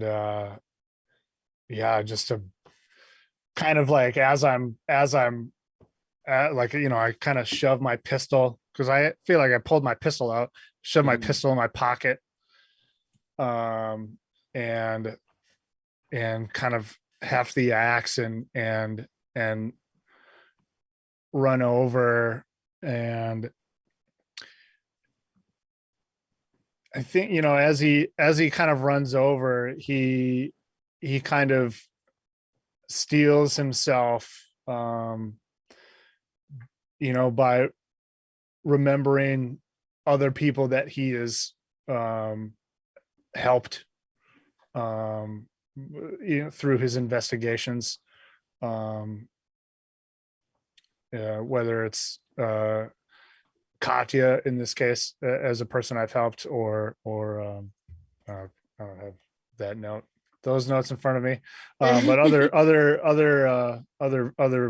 people that he was able to save, and just kind of picture them in his mind as he kind of races across the snow towards this 9-foot tall giant of a dead man, and leaps and kind of uses his momentum and weight to bring this axe down on his neck. Have you ever chopped frozen wood, Chad? I have, like me personally. Yeah. That's totally what it feels like as you bite down with the axe into his neck. Nice. So I will tell you what, regardless of what happens, you'll be able to chop it. But give me a force and physique roll and just see if you can do it in one fell swoop. I'm gonna go ahead and use my advantage. All right. Good call. 2 more dice. Come on. That's one. All right. So your momentum is all you need. You are steel yourself. You are determined to do this. You all these thoughts that you thought kind of give you strength as you come running up to him and leap. And we just see, your silhouette against the sort of starry sky with the axe up over your head, and you come down, and all you guys hear reverberating through Sally's the crunch of this like essentially frozen log, like just split in half. He doesn't cut so much as he just forcefully explodes it in half, and the head shoots off and rolls away from the body with this giant crack of ice, and your powerful hit and the axe that you have embeds itself down into the ground to the point where like you're having difficulty pulling it out after. At 8, probably just leave it there for now. So Katya is going to turn towards the man that's coming towards us, and she's going to use the bit to get from here to over here. Yeah, not a problem. So I'm in his zone, and then she's going to lift her hands up in the air and cup them and hope that the ravens come and land in her hands and just stare at him and be like, try me. And as you do that, go ahead and make your roll. What do I roll for strike fear? Do I roll anything, or do they just have to roll and see if they? No, they might just be them who. I think it was last time he had a roll. Yeah. Yeah, because it says it counts as a slow action. It does not work against Vaesen. Choose a victim. Blah, blah, blah. Must pass a logic or empathy test. That's all it says. Logic or empathy. That's what I was looking for. All right, the ravens do come down, both of them. As you do this, one lands on your shoulder, the other one on your hand, and Sally is in your other hand. As you and he will choose to roll his logic. That's Did this with us. And as he comes up and he sees you, and then he sees the raven land on you, and the other raven land on your hand, you see him raise his gun, and then you can see the fear in his eyes. As he realizes, what powers you're invoking and who these ravens are, what they represent, and he slowly starts to back off and then turns around and starts running off back into the forest the way he came towards the city. And she cackles after him. I would cackle if I wasn't still kind of sick. And Elias at 9. At 9, yes. I struggle back up to my feet, and taking the torch, I make my way over towards Hakan's body. I say, quickly, with the tributes, let's go. As I'm moving over that way. And his head rolled over there. We've got to put it between his legs. All right, so we'll go out of initiative, and we'll just go through this before we take a break. You guys gather around him. You pull his body up over to the funeral pyre that you've prepared. It takes like 3 of you to just pull the whole thing, the body over. He's so heavy. He really feels like this giant piece of frozen wood. You pull him over, and the second you put him on the pyre, like the fire right away starts burning him like it's been waiting for 1,000 years to do this. Someone brings the head over, and you throw it on there. And as you gather around him, and as Katya, you're holding the Thor's amulet with the dried blood of the vulva on it in your hand, and the moon suddenly, as the clouds part, and the moon just starts shining down on this valley, and up over into the forest, you see the silhouette of the old man watching you, leaning on his spear with the 2 ravens, one on each one of his shoulders, as he's just staring at you. What will you give as tribute into the pyre? She pulls out her crystal ball and tosses it. Ooh, the crystal ball hits the ground and rolls into it and settles in right next to the head between his legs. Arn.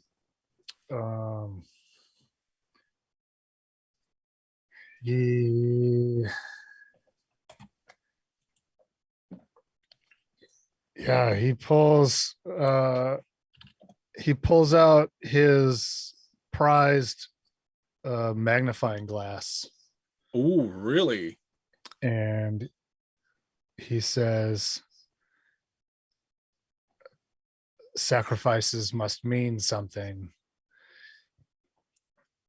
The old man said, it's good sometimes for some of us not to have too many emotions. And he tosses it into the fire. Wow, very nice. You throw it down, it lands on his chest, magnifying for a moment. I imagine the crystal ball lands on his head and kind of caves in his skull a little. Stanislav, what will you put into the pyre? He puts not only does he put the vestments of the faith that he is no longer a part of, that he gave up for this, but he also adds his family rosary to the pile. Excellent. Beautiful. I like the idea of the vestment as they just sort of burn away on this ancient Viking Roger's chest, turning into little wisps of smoke, floating up into the sky. And Elias will look at what's going on with everything, and he reaches inside of his shirt and he pulls out a locket. And yeah, I'm gonna kick Reginald in there. Watch him burn. No, not okay. I pull a locket out. It's clearly a woman's locket, and I snap it off. And I look at it for a moment, and there's a long moment. Then I know how deep this sacrifice has to be right now, but I know that it's just bigger than all of us standing here. And I will take my wife's locket, and I will let it slip into the fire. And with your sacrifices, the four of you remain around the pyre, staying warm all night with the old man watching you from the trees. You keep a vigil over this burning pyre, which burns brightly beyond all understanding until the first rays of the sun start to appear over a forest, the clouds having all gone away. And as the sun starts to warm you, who will whisper the words? I will. Your burden is lifted.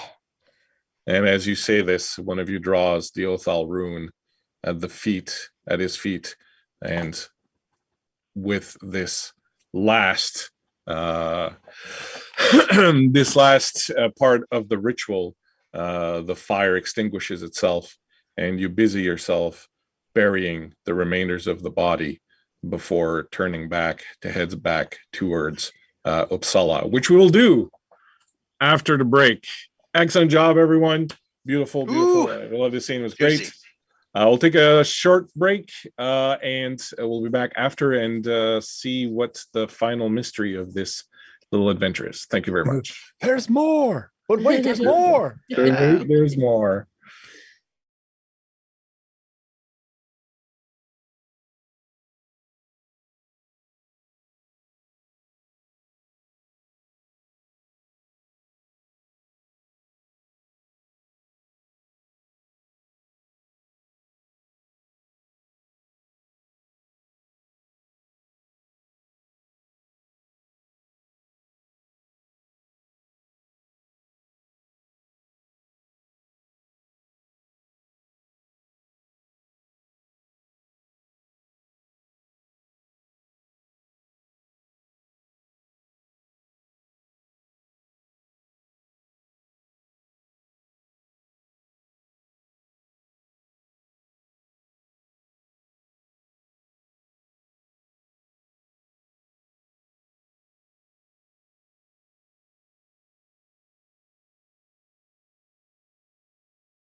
Welcome back. We have returned. Huzzah. Do we have sound and everything? We're good. We are happening. All right. Yes. So just before the break, you had managed to send Hakan back to his rest by performing the ritual, and then each of you by committing a sacrifice by giving something to the pyre as he burned away. You waited till the sun came up and then performed the final part of the ritual, which was to send him on his way and then carve the last rune. You buried him.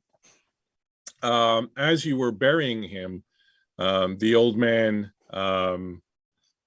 would have told you that, as he was, watching you, because he doesn't help, would have told you that the sacrifices never stopped.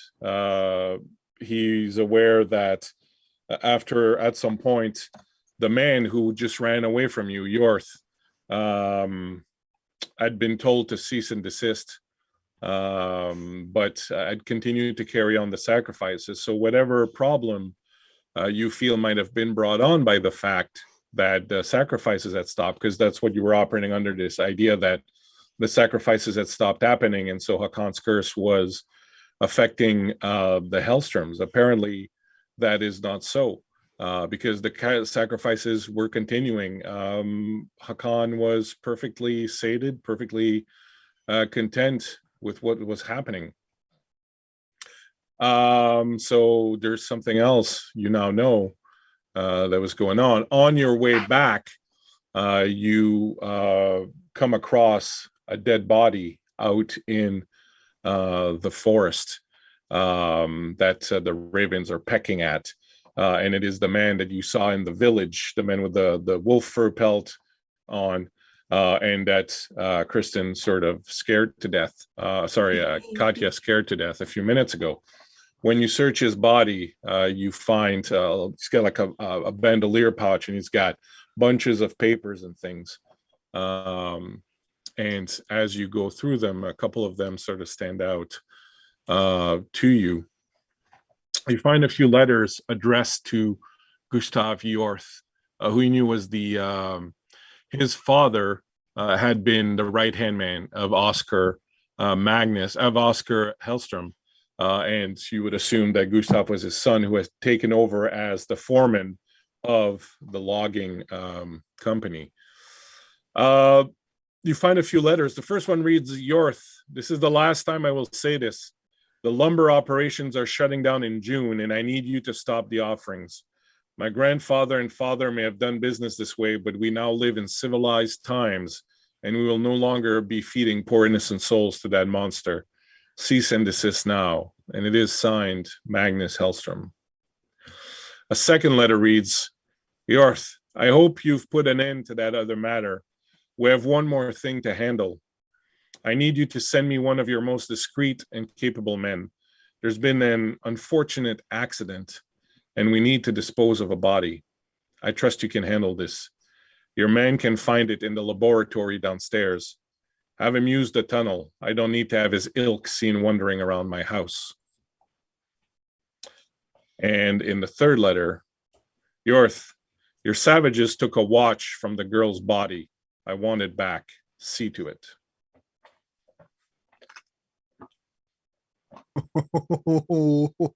Interesting.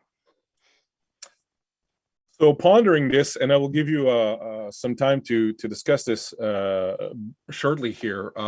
Pondering this entire information, you've made your way back to Norvik, where you've hooked up with Krakauer, who was waiting for you at the inn of the Nine Lives, and seeing you there, he goes, "It's taken care of, I assume."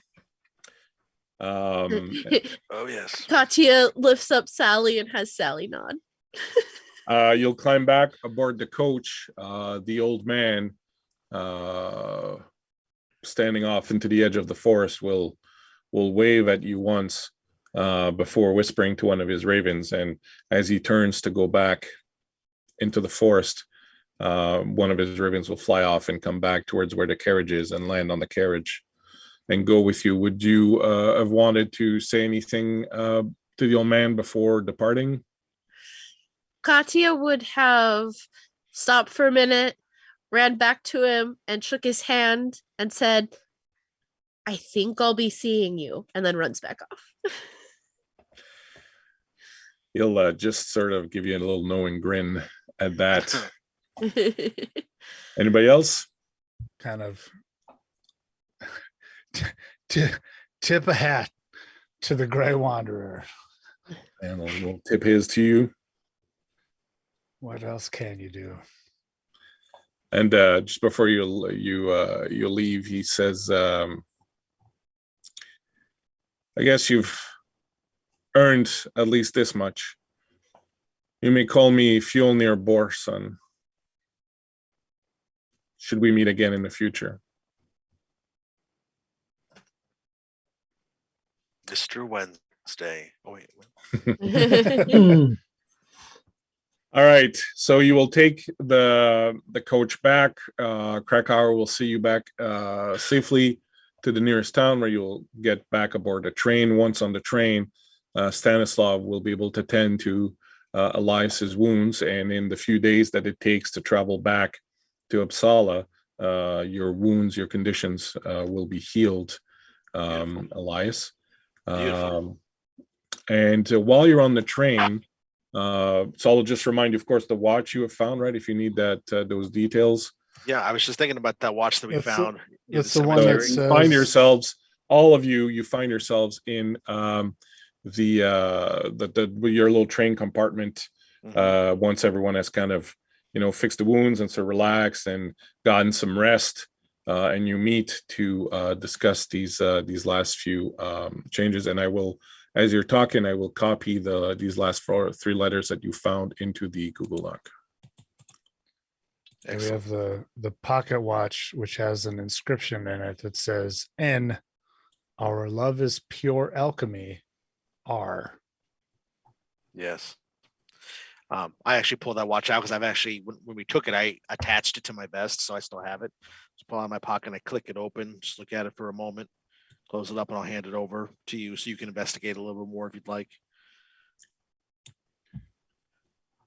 I go like this, but I'm holding nothing because I don't have a magnifying glass anymore. The trick's on me. The magnifying glass is inside me the whole time. Well, if the Hellstrom family is still to be inflicted upon, if they're still to be haunted and harmed by this thing, it must be more than just us severing the tie to Hakan. There is still the issue of the death of her family. Well, that was answered in one of the letters with the sneaking into the laboratory, and they probably used that to cause the accident and kill the family. I believe that there's something perhaps more sinister with the girl. Yeah. If her parentage is not as true as we think. What? All right, so let us. I think there's a little bit of confusion here. So let us go back 1 second. So you have the watch, which on the back it says, "And our love is pure alchemy X RR." RR, 2 R. Oh, sorry, just R. Sorry, that's just R. Me brain farting. Okay, R. okay. So at some point, Arn had suggested that the N was perhaps Nils, who was the son of Magnus, right? Who was the one who was an alchemist and at the laboratory downstairs. You don't know who R is. You've not come across a name of someone with an R before. What you do have in these few letters is that quite some time, a couple of years before the event ever happened, Magnus is asking Yorth to send one of his men up to dispose of a body because there is already a dead girl somewhere. And in disposing of the body, the man who is one of the men that you killed when you were attacked at the at the lawyer's office had stolen from the dead body this watch that the girl had on her. So you might, would you like to do, as you're doing it, do your investigation perhaps then, Sure, Arn, and your logic. I still think that since Yorth knew where the laboratory was, that he's actually the one that caused the accident that killed everybody. Well, what I'll wait. Well, that's a cock die.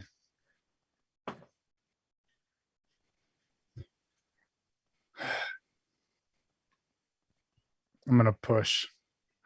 Okay. Yeah, Push it crap. real I'm good. rolling. You miss your spyglass. I'm rolling 8 dice. Oh wow, and no Oh, sixes.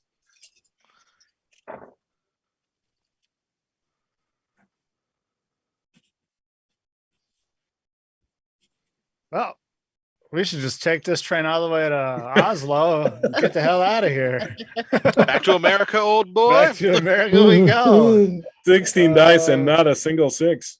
Holy shit! Yeah, no sixes. Yeah, No, so Apparently, you get a apparently mental all your condition. sixes went to that final, big axe. Yes. Yeah. You stare at this watch, and It's the a rest of watch. you watch Arn just go over that watch over and like in every fine detail and just look at it, and he seems really on that verge of like coming up with something, and you're all like waiting with bated breath for him to have this Sherlock Holmes moment and say the butler did it, and he's just like, I do have an advantage. Could I use my advantage? yeah, I'll let you roll your Retro to advantage. see if I can get. So if you see if I can get a 6 on 2 dice. Yeah, 2 dice. watch him get 2. I was like, watch me 2 Oh. sixes. But you No. pushed it, so if you do use your advantage, you would have been able to re-roll them, so you can roll them again. And now, if you can't get a 6, there's nothing I can do. No, Wow. I just He rolled knows Wow. nothing. like 20 Wow. dice. I mean, I know we're in the frozen north, but those dice really gone cold. So Oh. Yo. Not a thing. Like you're just total blank, Aaron. Like you've never not known anything so much in your life.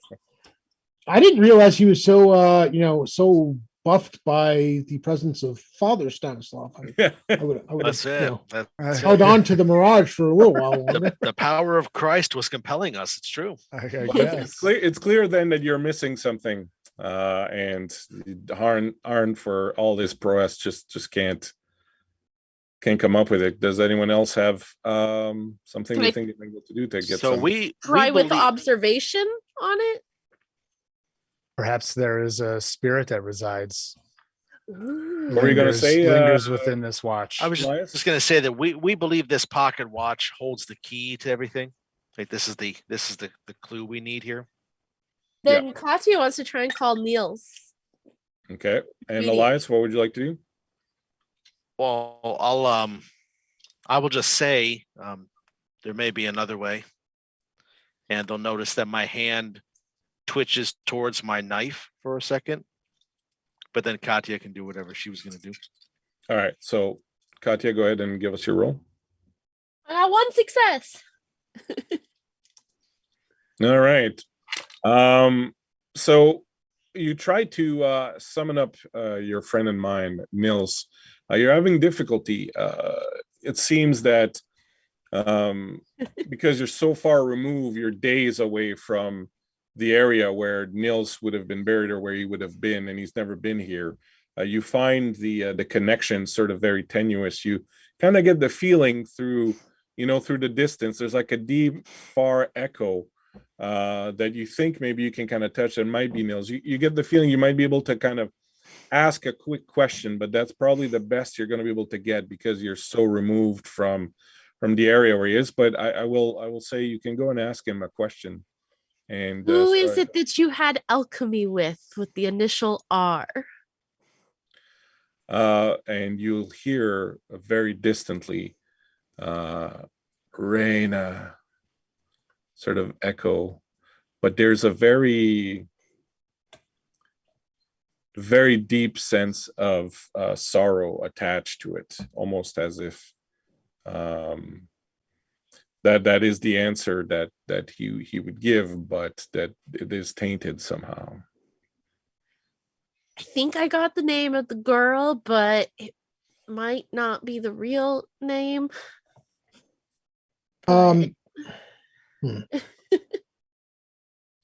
Stanislav has been kind of a little bit, up until this point, was kind of relying on Elias and Arn to do the heavy lifting on like investigation and stuff. But I'd like to just have him have been listening to what they've been saying and thinking and pondering and reflecting on all the things they've said, and possibly make a learning and logic roll. Okay, go ahead. Let's see. That is 6 dice.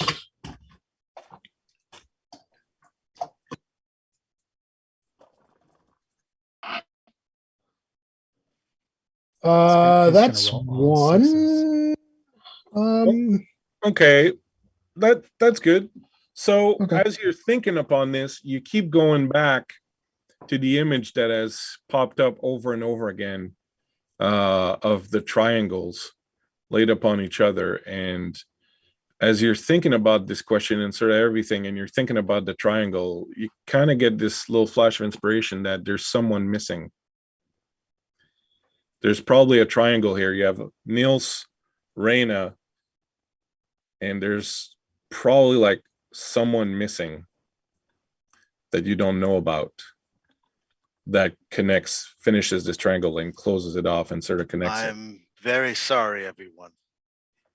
And Elias would turn to Reginald. Vakund. And then he lowers his head. And you all see him sway for a moment. And he falls asleep.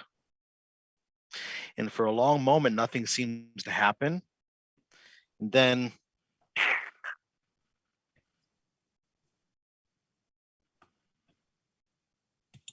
his knife flashes out.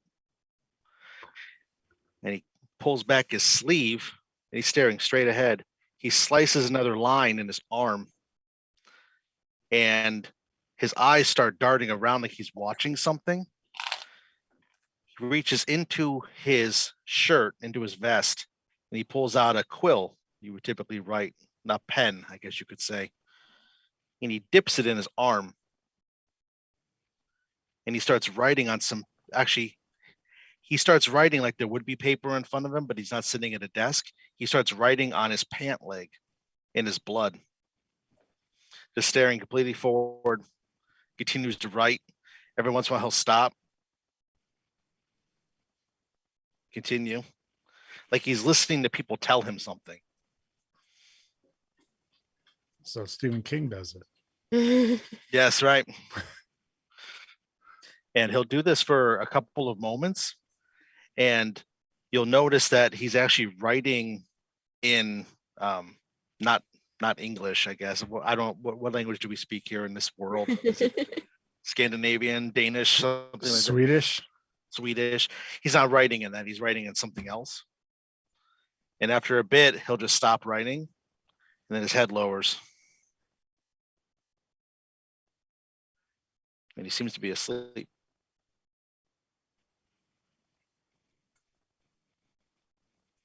Then he'll suddenly jerk his eyes awake. You're muted, Christian. Did it work? Sorry. So as you wake up and you look down, all of you, by the way, when you were watching this, felt kind of a shiver. You felt as if there was another presence in the room, a shadow hanging over Elias's shoulder. Would Katya have actually seen anything? In his ear. You saw what they saw, this sort of weird shadow kind of just hovering there, whispering in his ear as he wrote, taking dictations from this shade over his shoulder. And Elias, when you look down into your notebook, you found you've written a little bit of a story, and I've put in the Google Doc if you would like to read it for us. This is what's written in your notebook. Smart and ambitious, Reina saw in Nils an opportunity. He was smart, sure, but also easily manipulated and rich. It was Hans she was attracted to, but he was brutish and poor. Still, she found she could have both if she played her cards right. But when Nils discovered Hans was sleeping with her, he became jealous. He organized an occult evening during which he poisoned Reyna.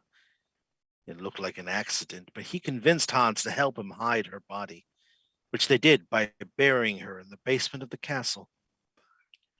They forged a letter and told her mother and brother that she had decided to leave for London with a foreign student that she was in love with. Her mother died not long after, leaving her brother heartbroken. Oh, so fiction again. Luckily, nothing more macabre than that. Is that what they call a ghost rider? Something like that. Bro, Kristen. She's sick. She's weakened. Ow. Sorry. Oh, Kristen, I will tell you something, though, that when you were looking at this shadow over Elias's shoulder, you got the feeling that it had bad intent towards Elias. Like there was lingering resentment in it. She scoots next to Arn and whispers, I think that if he does that anymore, it's not gonna be good. That thing wants him dead. And I'll scratch Reginald behind the ear. Well, boy. Have to do what we can for him. Hold on. Aaron, would you like to give us a shot again at piecing this together? Sure. With your investigation and logic. And maybe I should have taken the talent. This is elementary, but I really don't like those sorts of mechanics. And Elias would slowly button his shirt back up, fix his coat. Forgive me, everyone. I had to risk it.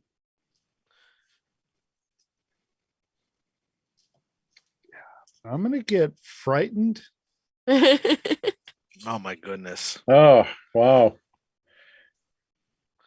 That spyglass made all the difference. One die. Who would have thought? One die.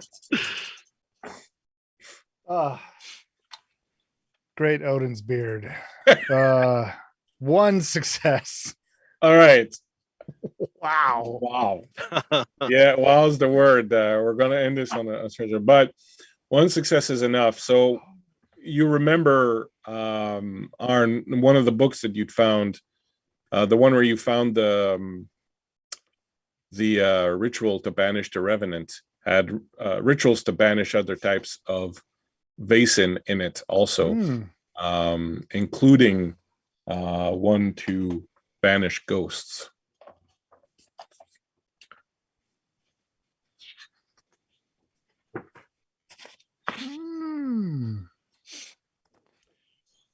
So it is possible that the ghost of this Reyna is haunting the house. And that might be the issue that the house is facing. When you pull out the book before he again, says anything about it, can Katya try and commune with Reyna? Yeah, go ahead. And Elias, as you pull out the books that you had on this, you read of the ritual. The only way to banish a ghost is to find out what is keeping them from passing on and help them resolve whatever unfinished business they may have. 4 successes. 4 successes. You've never in your life held a seance like this. Like you are so on top of it. Like every spirit, every ghost in the world is at your beck and call. But she sits cross-legged with Sally sitting in her lap, and she's like, I will find out the truth. I summon you, Reyna. And yet, with all this might and all this power, she doesn't come. And all you hear in her stead is the little ringing of a bell. The damn bell again. You figure that if she's not coming, it is because she is perhaps unable to. Yeah. And you hear the little ringing of the bell. I hear. Oh, is it the same ringing that I heard when I was with Astrid? Yeah. She's haunting Astrid. She's the evil that I felt surrounding Astrid before we left her. I heard the same bell. Friend? So we need to remove her from the house or from Astrid? Maybe both. I think that it could be. Well, I didn't really feel anything with it in the house.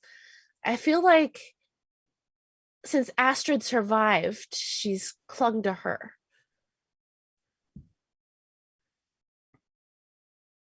Could she be Astrid's friend? What did Astrid call her friend again? I don't remember. Because she gave a name. That's a good point. I don't recall either. Yeah. Astrid. No, I didn't put down. Raina is the name of her freaking imaginary friend. I have it right here. Nice. Hooray, Chad's notes. I wouldn't go that far, but they pulled through this time. That's right. This does not bode well. We must save Astrid. Well, if they sent a man to the laboratory to remove her remains, perhaps as she is in the laboratory is in the house, we assume? Yes. Well, then we must return there. We must see that her remains are laid to rest. We must make sure that Astrid is properly safe. Well, we don't know for sure that it's there because we have what's the word I'm looking for? Contradictory information, because we have the one thing saying that she was buried in the castle, but then Yorth was summoned to take her body and they took the watch off the body. So did the body get taken already? Yeah, that's a good point, because the one thing says the Ghost Rider says that Niles and Hans did it and buried her. Right. Yeah. Perhaps we'll need to ask. Well, you specifically. Well, what castle would it be referring to? If she was in fact buried in the basement of a castle, what castle would that be? I mean, Hellstrom Manor looks like a castle. And as I suggested, perhaps she's still in the home. We return to Hellstrom House and see her laid to rest properly. Well, we can at least check and see if she's there first. It is closer. We may need to consider that it might not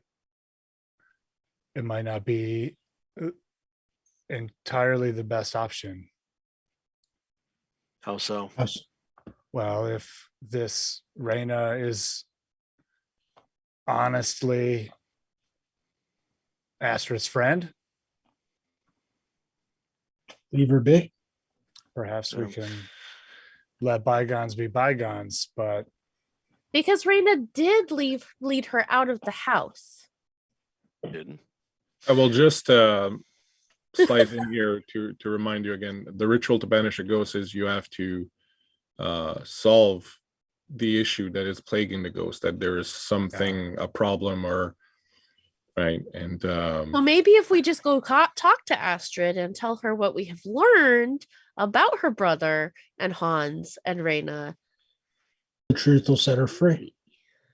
Perhaps we can. You can also give Elias's writings another little. We're going to need to get him a new set of pants then. Yeah. You may give Elias's writing there another little look at. Also, there might be something in there. My instincts tell me that there is a deeper connection between Reyna and the girl, but I could be grasping at straws and trying to reach far into things with my flights of authorism and my flights of fancy. Maybe we also need to tell her brother that it wasn't, that she didn't run off and what happened. Because it said that the mother died and he was left heartbroken with neither of them. How would we find him?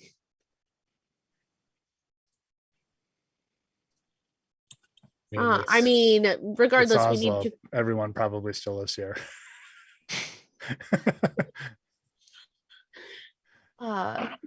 Go find Astrid, and I think that talking to her might solve some of it. And Reyna may talk to us through her. If we offer to help and right the wrongs as best we can.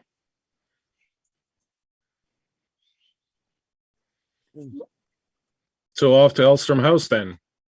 Yes. Forthwith.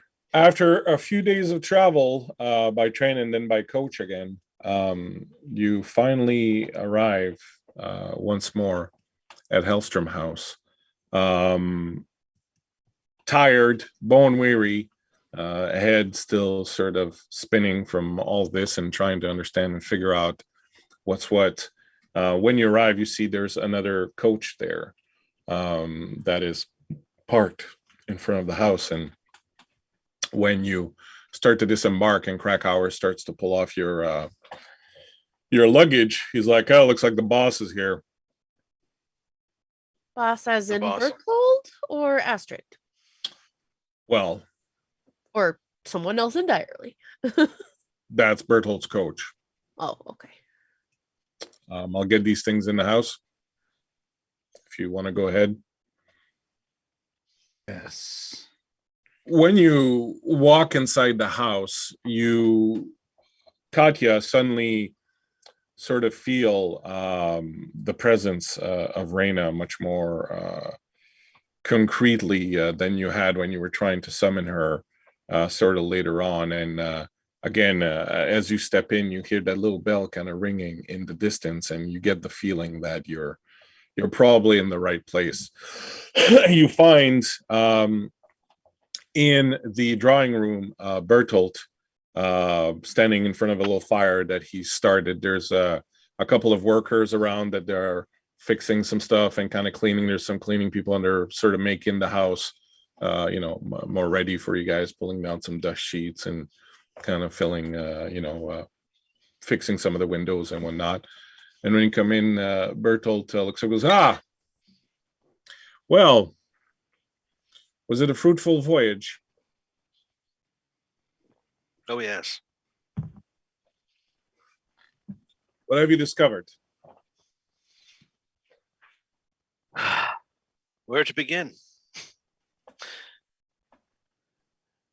Well, I believe my friends and I are here to see that some personal business is tended to, but the original plaguing upon Astrid and the Hellstroms is taken care of, you could say.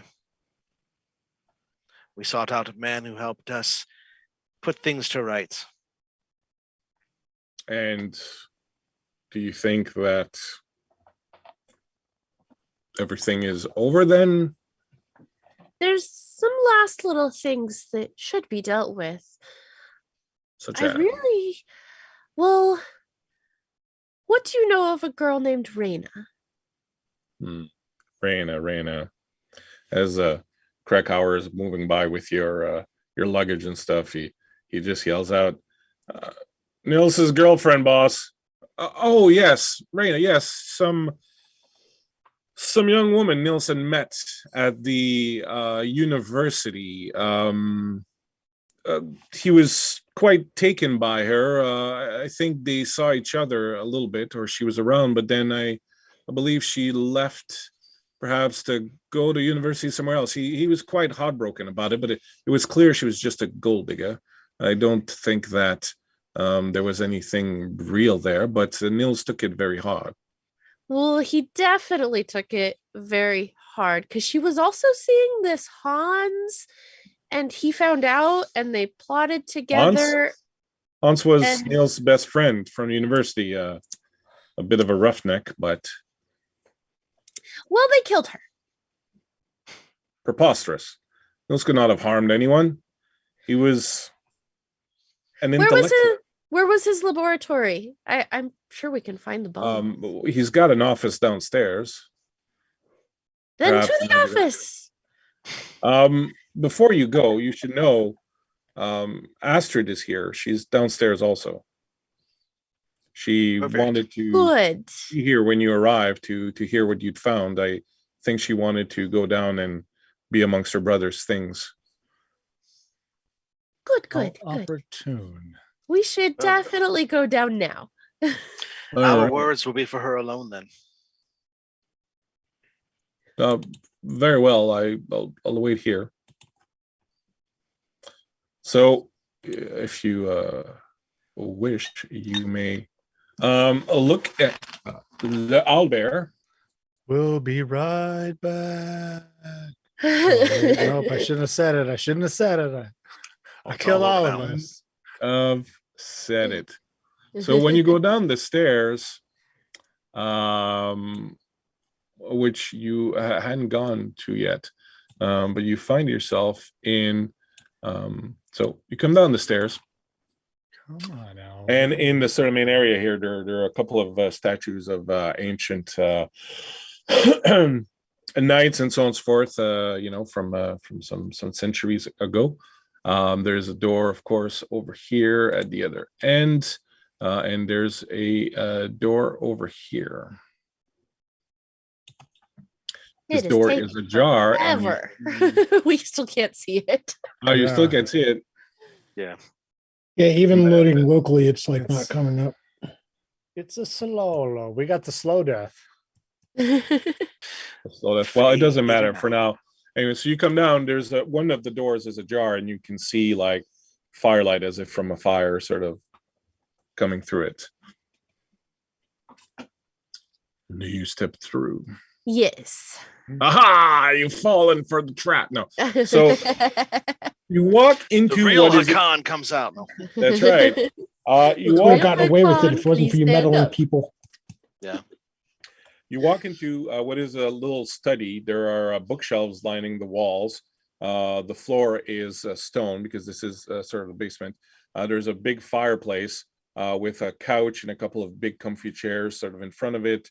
A fox skin rug on the ground in front of it. And then up against the wall between two bookshelves, there's a desk with chair. There's still some old papers and things kind of scattered throughout it.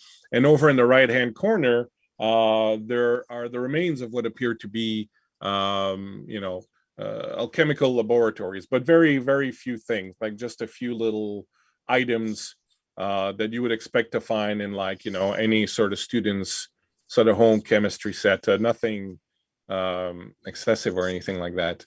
Everything has pretty much been left the way it was back in the day. As you walk in, you find sitting in front of the fire in her wheelchair, Astrid, and sitting near her, her companion, the nurse.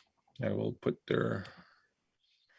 Kati will go into the room and kneel in front of Astrid and say, "Your friend Reyna, is she the same Reyna that your brother and Hans both dated?" She when you come in, she kind of jumps a little bit, like she was staring into the fire, and kind of her mind seems to have sort of been somewhere else. So there's Solveig Norden, her nurse, with her, and her sitting there in the wheelchair, and Astrid was sort of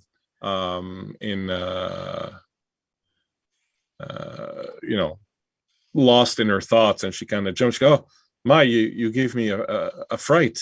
I'm sorry. What did you say?" Your friend Reyna, is it the same Reyna that your brother had dated?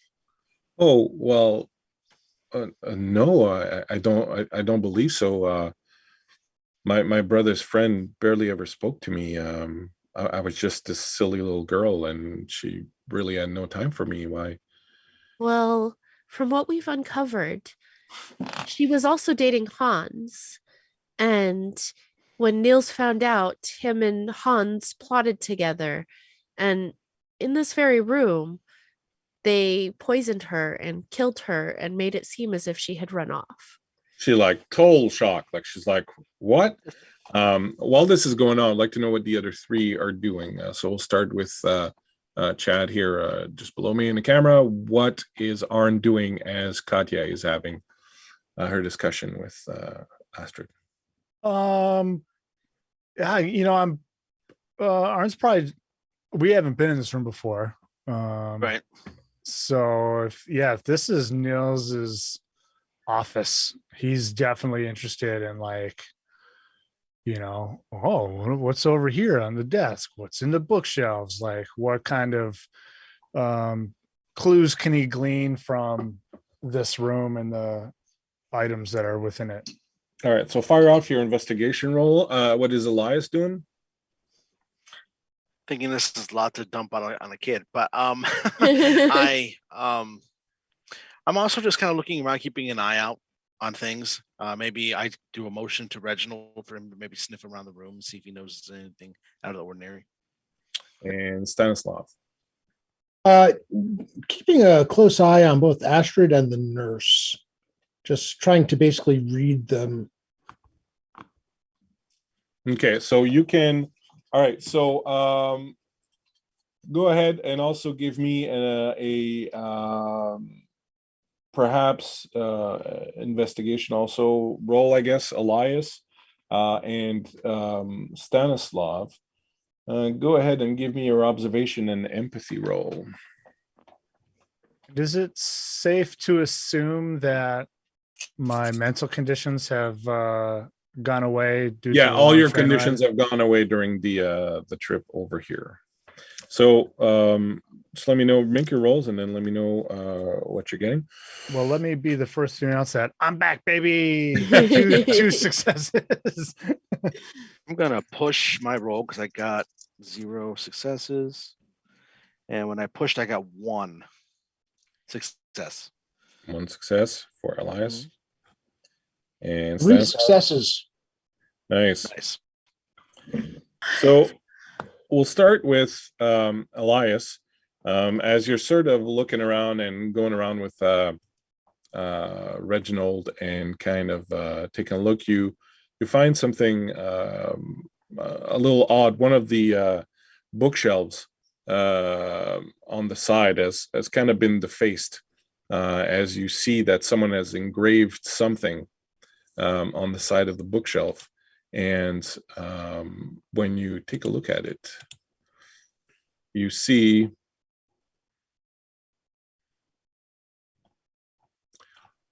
un momento, por favor. It's a Draugr. Oh, yeah, that's right. It's the Draugr. It's always been the Draugr.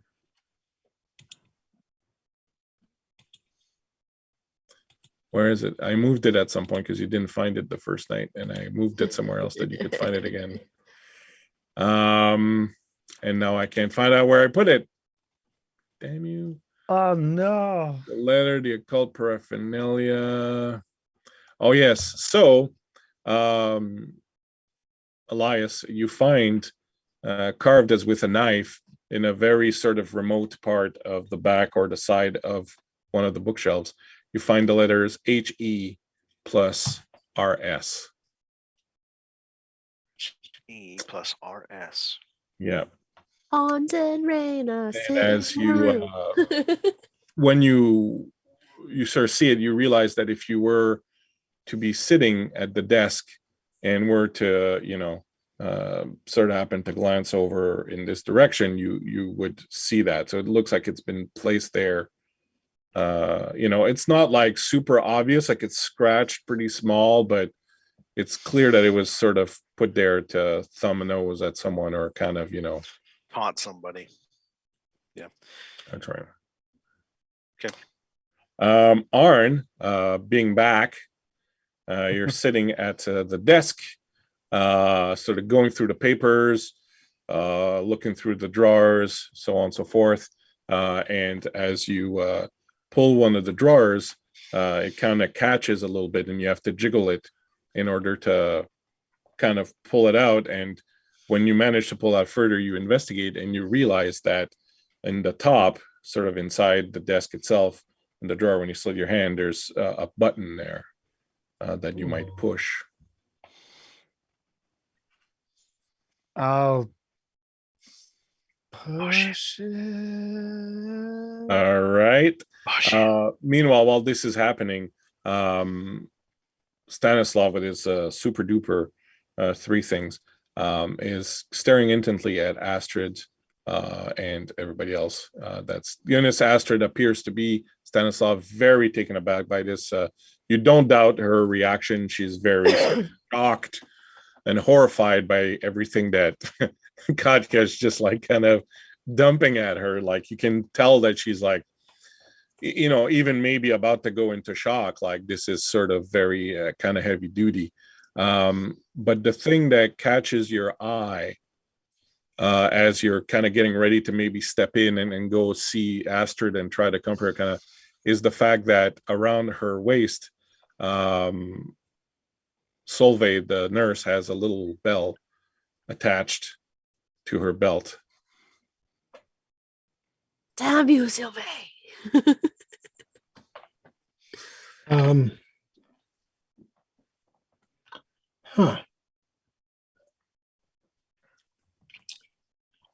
Stanislav walks up to the nurse and motions to her belt and says, "What is the purpose of the bell?" And as you say that, she looks up at you and she's kind of like surprised that you're there. And she says, "Oh, it's just in case something happens to Miss Astrid, she falls or something, and I need to call an orderly. I would just ring this bell and one would come and help us. I'm not strong enough to pick her up on my own." And because you had three successes, I'm going to tell you that as she tells you this, you get the sense that she's, you know, not lying outright. Like, this makes sense and it's probably true, but there's also something else. He looks at the bell, at the size of the bell, and he says, I think your lungs would be much more useful in bringing help than this tiny little bell." And as you say that, what is the bell really for? As you say that, you hear this grinding noise as behind Arn and right next to where Reginald and Elias are standing, one of the bookshelves shifts slowly, revealing an entrance to another room beyond it. Secret lab. After you, Inspector. Well, what do we have here? So as this sort of happens, everyone turns around to look at what's happening, and you can all see the bookshelf sort of move. So I'm going to go around again and sort of see what you want to do. We'll start at the bottom there, the people who are there. We'll start with Elias. What is Elias going to do at this particular juncture? Elias draws his knife and he steps into the laboratory with Reginald close behind.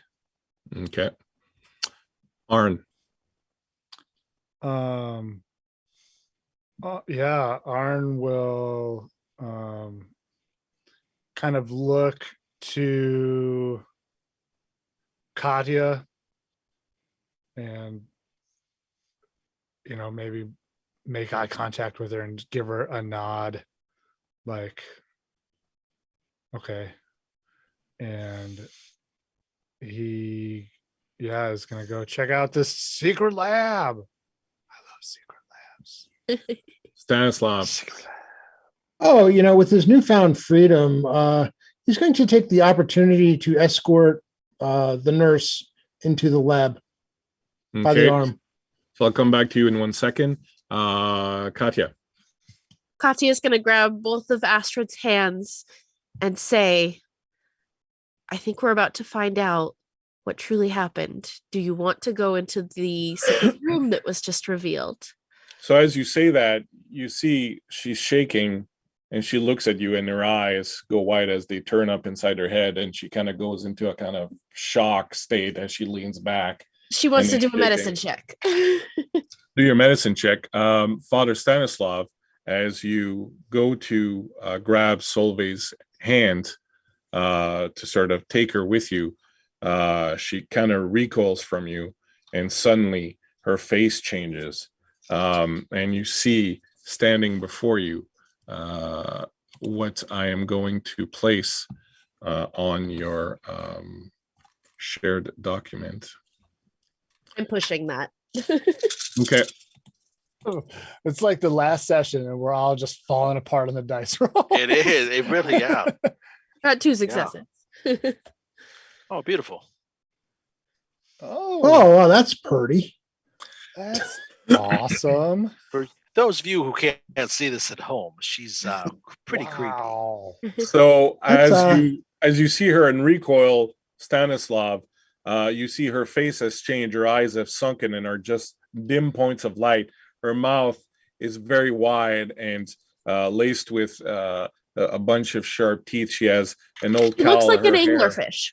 Yeah, her hair is all sort of stringy and gray and old, and she's kind of floating, and around her waist is a belt made of silver bells, and in her hand she's holding a little servant summoning bell, as Solvay had, and she sort of floats up, and as she does, Astrid starts to shake even more violently. So I would ask everyone that didn't go into the room. So Father Stanislav and Katya, if you would please make me a fear roll. You will use your empathy or logic, and you may add 1 as you have 1 companion with you in the immediate vicinity. Oh no.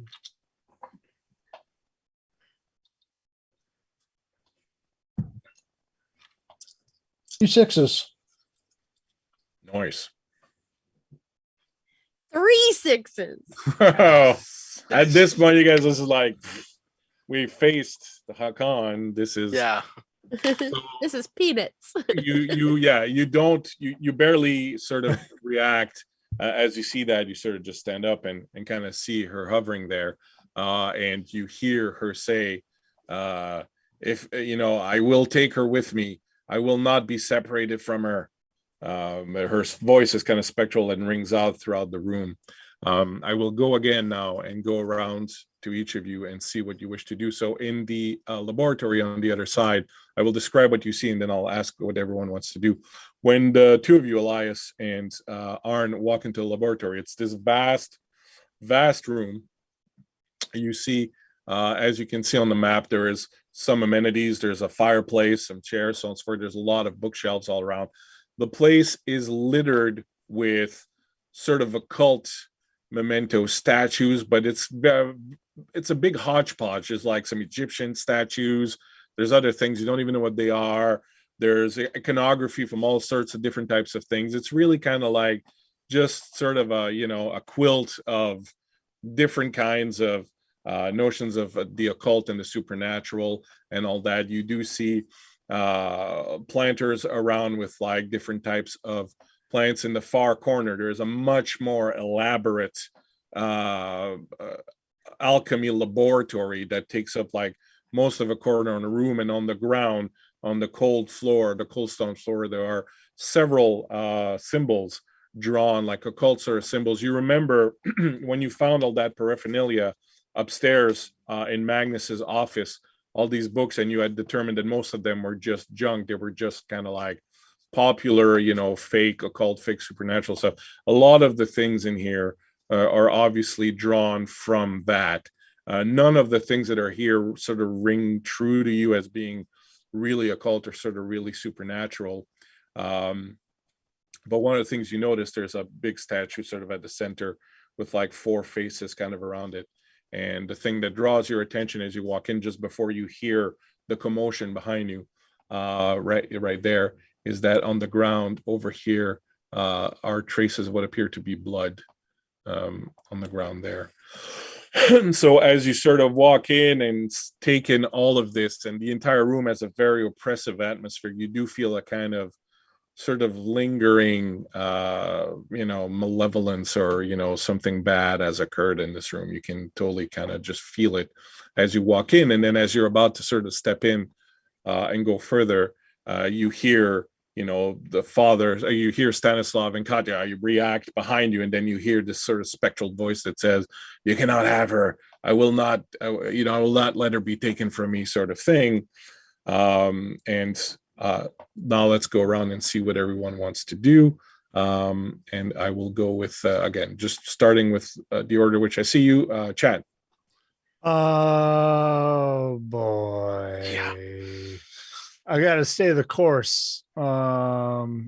So Arn is going to with a small bit of hesitation, hearing that voice,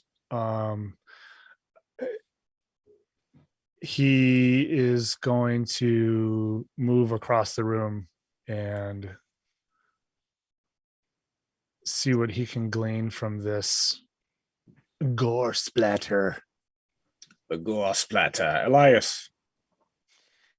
Oh boy, I would really like to help him, but I know that my two companions are not armed, so I'm going to just give the inspector one last glance, and I'm going to turn and go back into the room with my companions with the knife ready, and just kind of look and see what's going on. And when I see this creepy lady, I'm a little taken aback, but not surprised. But give me a fear roll, if you would, once you step into the room and see her. Yeah, my empathy. Stanislav? So -1 because we know that this is an actual No, ghost, I'm sorry. right? I'm sorry, Elias. You don't have the -1 for the withdrawal anymore. Sorry, I Oh, I know. I pushed earlier with the. okay. All right. Cool. All right. Cool. We first got to the house, so that's where that's from. Right. I got no successes. Would you like to push again? I'm gonna push it again, unfortunately. Yeah. I'll get back to you in a second, Stanislav. We'll just see what the fear check is here. I'm rolling like Chad. That's another nothing. That puts All me right. too mental, so I'm gonna just. You are, in fact, Afeared. yeah, you are afeared. I believe you are, in fact, broken, because I believe you had one condition. Pushing it again gives you a second condition, and being feared gives you a third condition. So you actually fall down to the ground, just sort of catatonic and shaking. Oh yeah. Your mind is just like, "Fuck Nice. this, I'm out."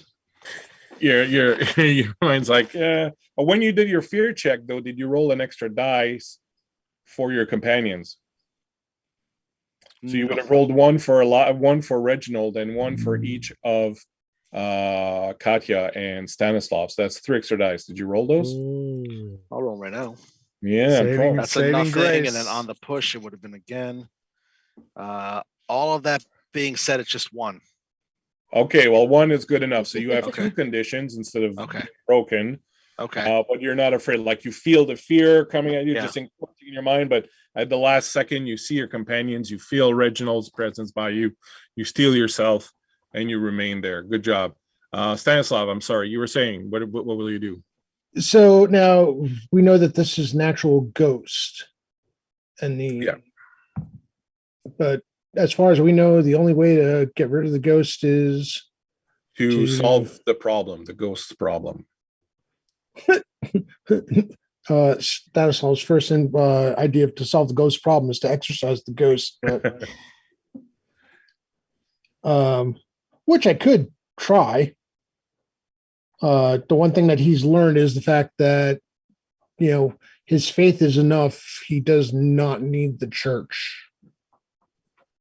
But your feeling is that it probably wouldn't serve the purpose here. The feeling that a gentler hand is necessary here to solve. So, but he does understand that this is Reina, correct? Yes. He said he looks at the ghost and he holds his hands out, just basically at his side, slightly out, and he says, "Child, we know that you did not deserve what was done to you. We know how your life was taken from you. We know that it was covered up, and those you left behind were made to suffer, thinking you had simply disappeared. Do not torture this poor child. Do not torture her as you yourself were tortured when your life was taken from you, forced to walk and haunt these halls for so long." Excellent. All right. We'll see what the impact of that is. Very good. And Katya, finally, what would you like to do?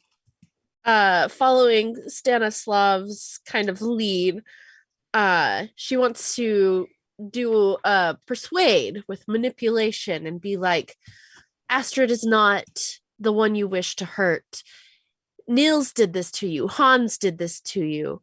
I don't know what became of Hans, but what you did here in the laboratory that killed the rest of the family killed Niels as well. Astrid should not suffer for this as well. We will give your truth to both your family and to those who else would need to know it. Excellent. So go ahead and make your roll. I will go back to Arn at this point. So when you arrive there, you see Arn, some dried blood on the ground around the area where the statue sort of is. And you notice also nearby a knife, a sort of, not a knife, but kind of like a hunting, knife that someone would use to cut up a body kind of thing, like, once you add the thing up. So it's definitely like a sort of woodsman kind of a little machete or kind of thing. And the impression that you get, because there's not blood splatter all over the place, is that the body or whatever was cut up here was dead already. So the blood had already kind of stopped moving when it was cut up. And you do remember in the letter that they had agreed to hide the body, right? So you get the feeling that this is probably where Niels and Hans cut up her body after she'd been dead for a little while, kind of talking themselves into it and whatnot, and cut it up. And you notice underneath this statue where the symbol is kind of painted, there are scrape marks, as if this statue probably sort of can be moved or pushed aside. Okay. I got 3 successes on my manipulation. All right. What would you like to do with that information, Arn? Push the statue. All right. Give me a force check. Force and your physique.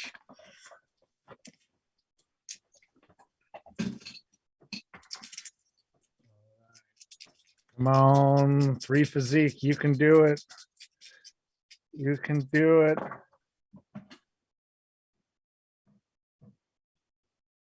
I'm gonna push. This feels important. Literally push.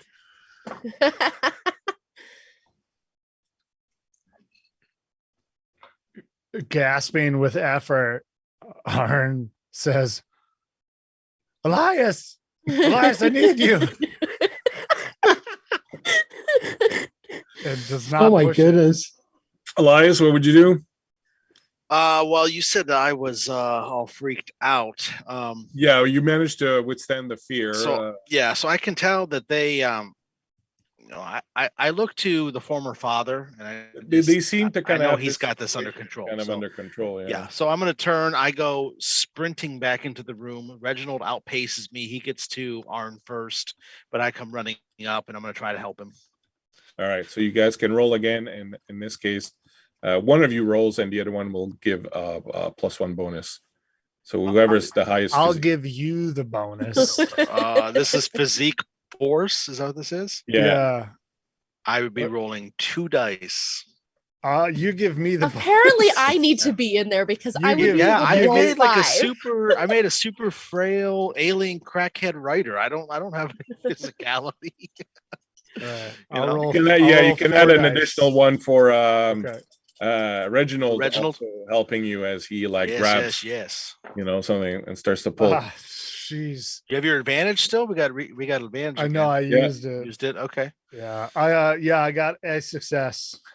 A success. That's all you success. All right. So Katya is the strongest one in this group.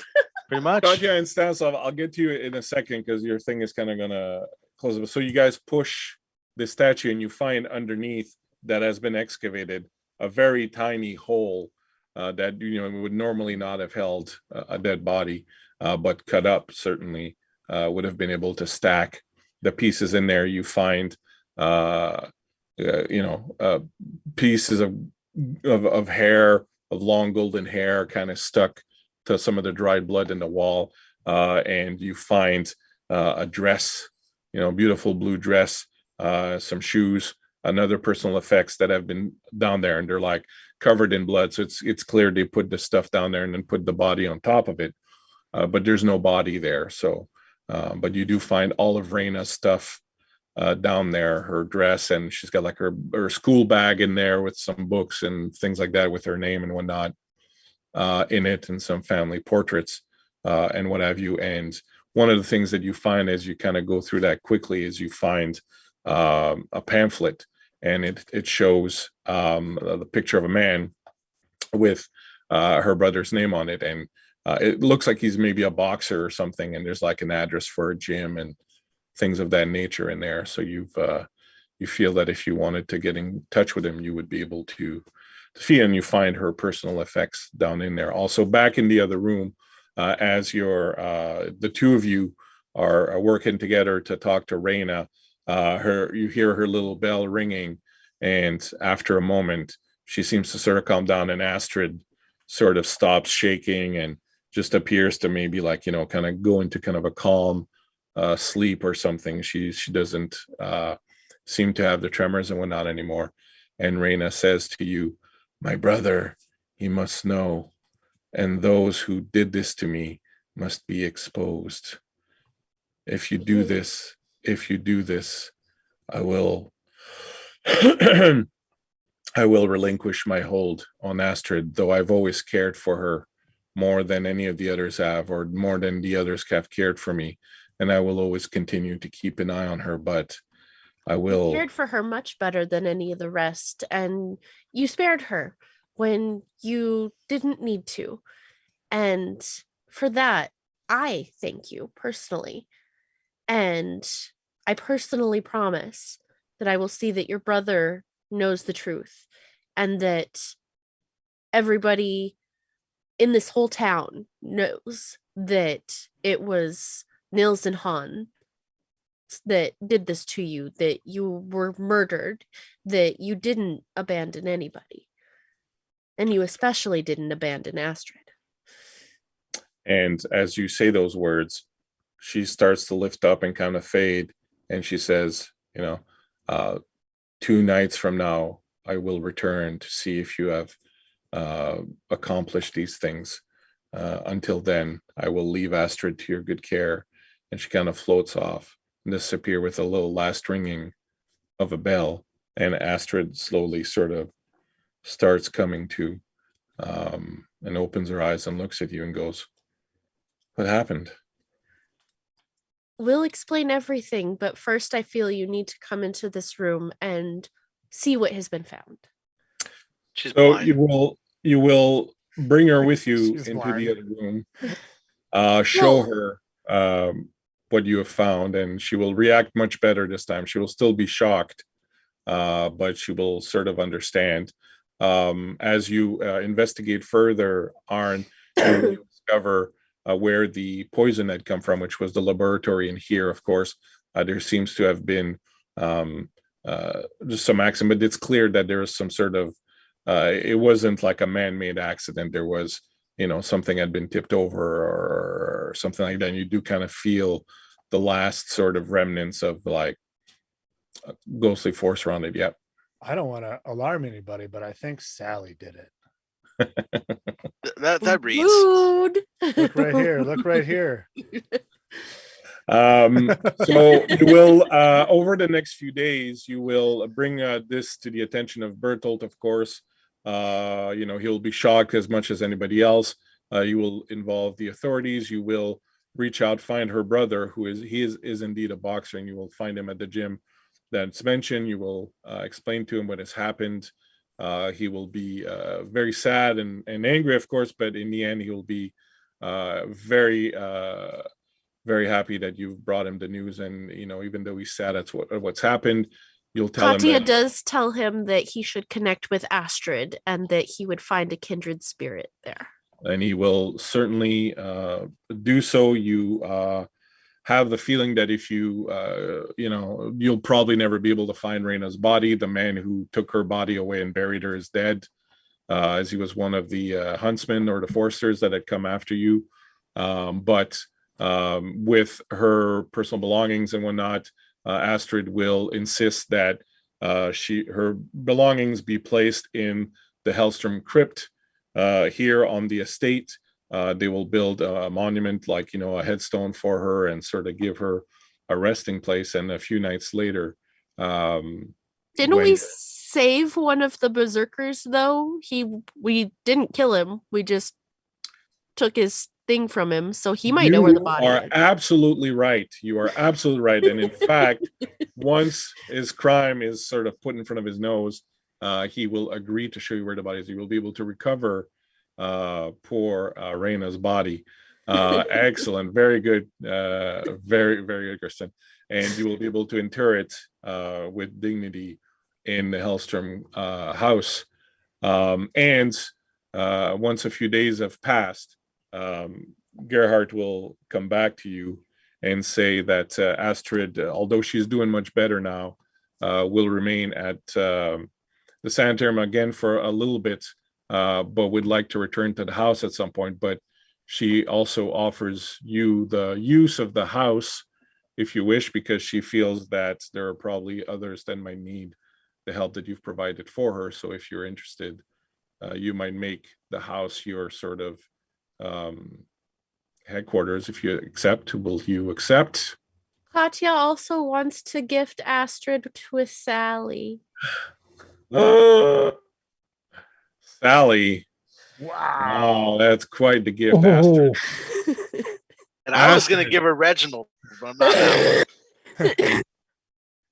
Well, eventually, I'm just kidding. If you agree to come and live at the house here and sort of have it serve as your headquarters, eventually Astrid will come here. So Reginald will be around also with her there. You will gift her Sally. She'll be very happy. And after a few nights, Reina will come back and appear to you again and say that she's satisfied with everything that you've accomplished and that she'll stick around, but she will no longer be a problem.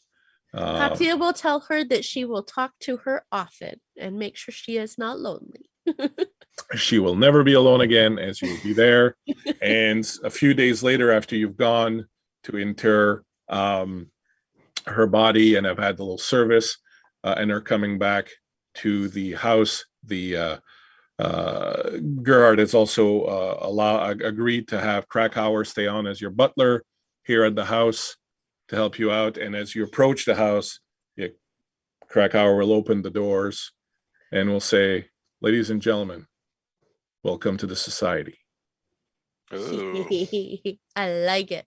And on this note, we did it. We have solved the mystery Wow.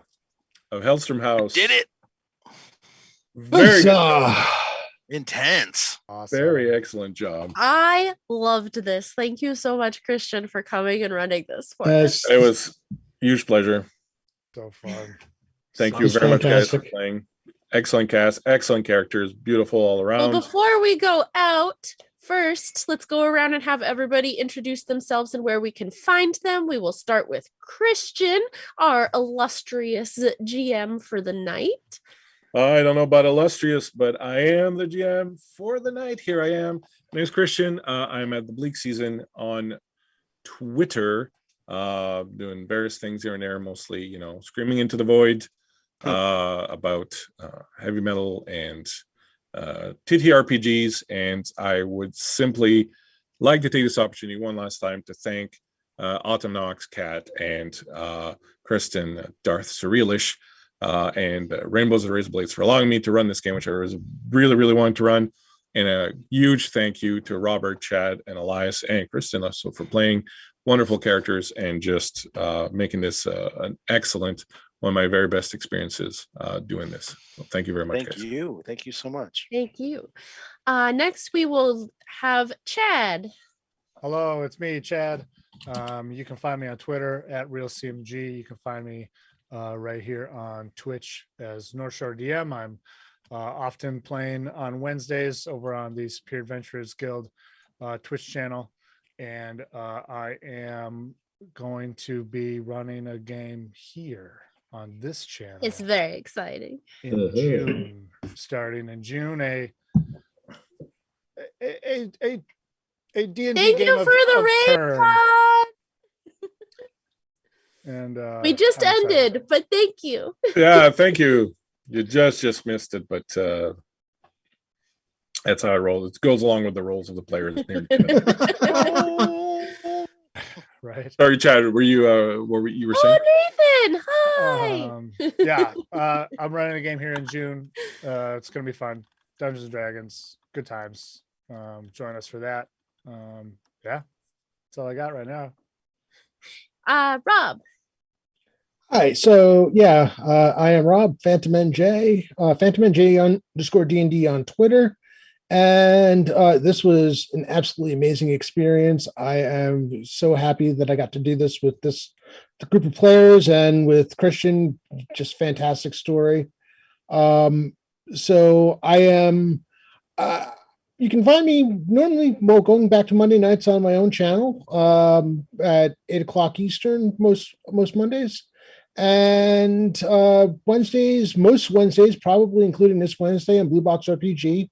At 6:45 Eastern for Lore Masters Arcanum. And I have games coming. It's probably not going to be until mid-June, but I have both a Castles and Crusades campaign. It's going to be an open campaign, and it's going to be likely run on Sundays on my own channel, as well as a game called Night Shift, Veterans of the Supernatural Wars. Which is likely going to be an evening game, possibly starting as late as 9 Eastern, because Carpe Noctem, seize the night. Right. Oh, I love that. And Kevin.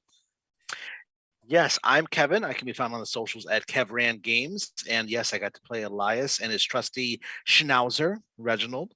And when I'm not here, I'm hosting the Game Night Heroes podcast, which is a narrative play podcast where we do a bunch of different games in different genres.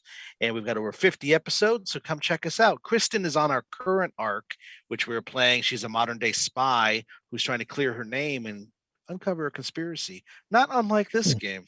It's a good fun time though. But yeah, come check us out. We'd love to have everybody and anybody. So and Christian wanted to say one last thing. Yeah, I just want to cut into two little things. One, throughout this game we use maps that I made, but also maps that were made by Ross McCall at 2minutetabletop.com. Beautiful maps, excellent work. Also, the adventure that we ran is an adventure that I wrote. And if anyone watching this wants to give Vaesen a try, which I strongly recommend, it's an awesome game. Yeah. And someone would like a copy of it, absolutely game. For free, reach out to me, The Bleak Season, on Twitter, and I will be more than happy to send you all my notes and everything that I have on this so that you can run it for your peoples also and have fun with it. Awesome. Nice. And as always, I am the humble Darth Realish. I swear. You can find me Saturday nights on Exquisite Corpse Presents playing Candy. I did miss this last Saturday because holy crap, I was so sick the last 5 days. It was. We're glad you were back on your feet. Yeah. I have a couple of projects with Kevin over at Game Night Hero coming out. There's the one he mentioned, as well as the Lady Blackbird run that we did that Rob is also Rob's in that too. Yep. Yes. And if you want to check out everything that's coming to the channel over the next few months, check in with Kat and I tomorrow night for Chaos Commentary. We are actually going to go over everything coming this summer, because by July we will have programming every night, Monday through Friday. It's a lot, and I'm excited. Times. Hell yeah. But thank you for coming out tonight, and we are going to raid into TRPG. Nice cup of tea. Thank you very much, everyone. Thank you Have for a good joining night. us. Thank you Thanks, so everyone. much, everybody. Thank you. Bye. T. Yes, RPG. TRPG. Yes. Where? Tea is Yeah. good. Where's the It's a emphasis? mouthful. T.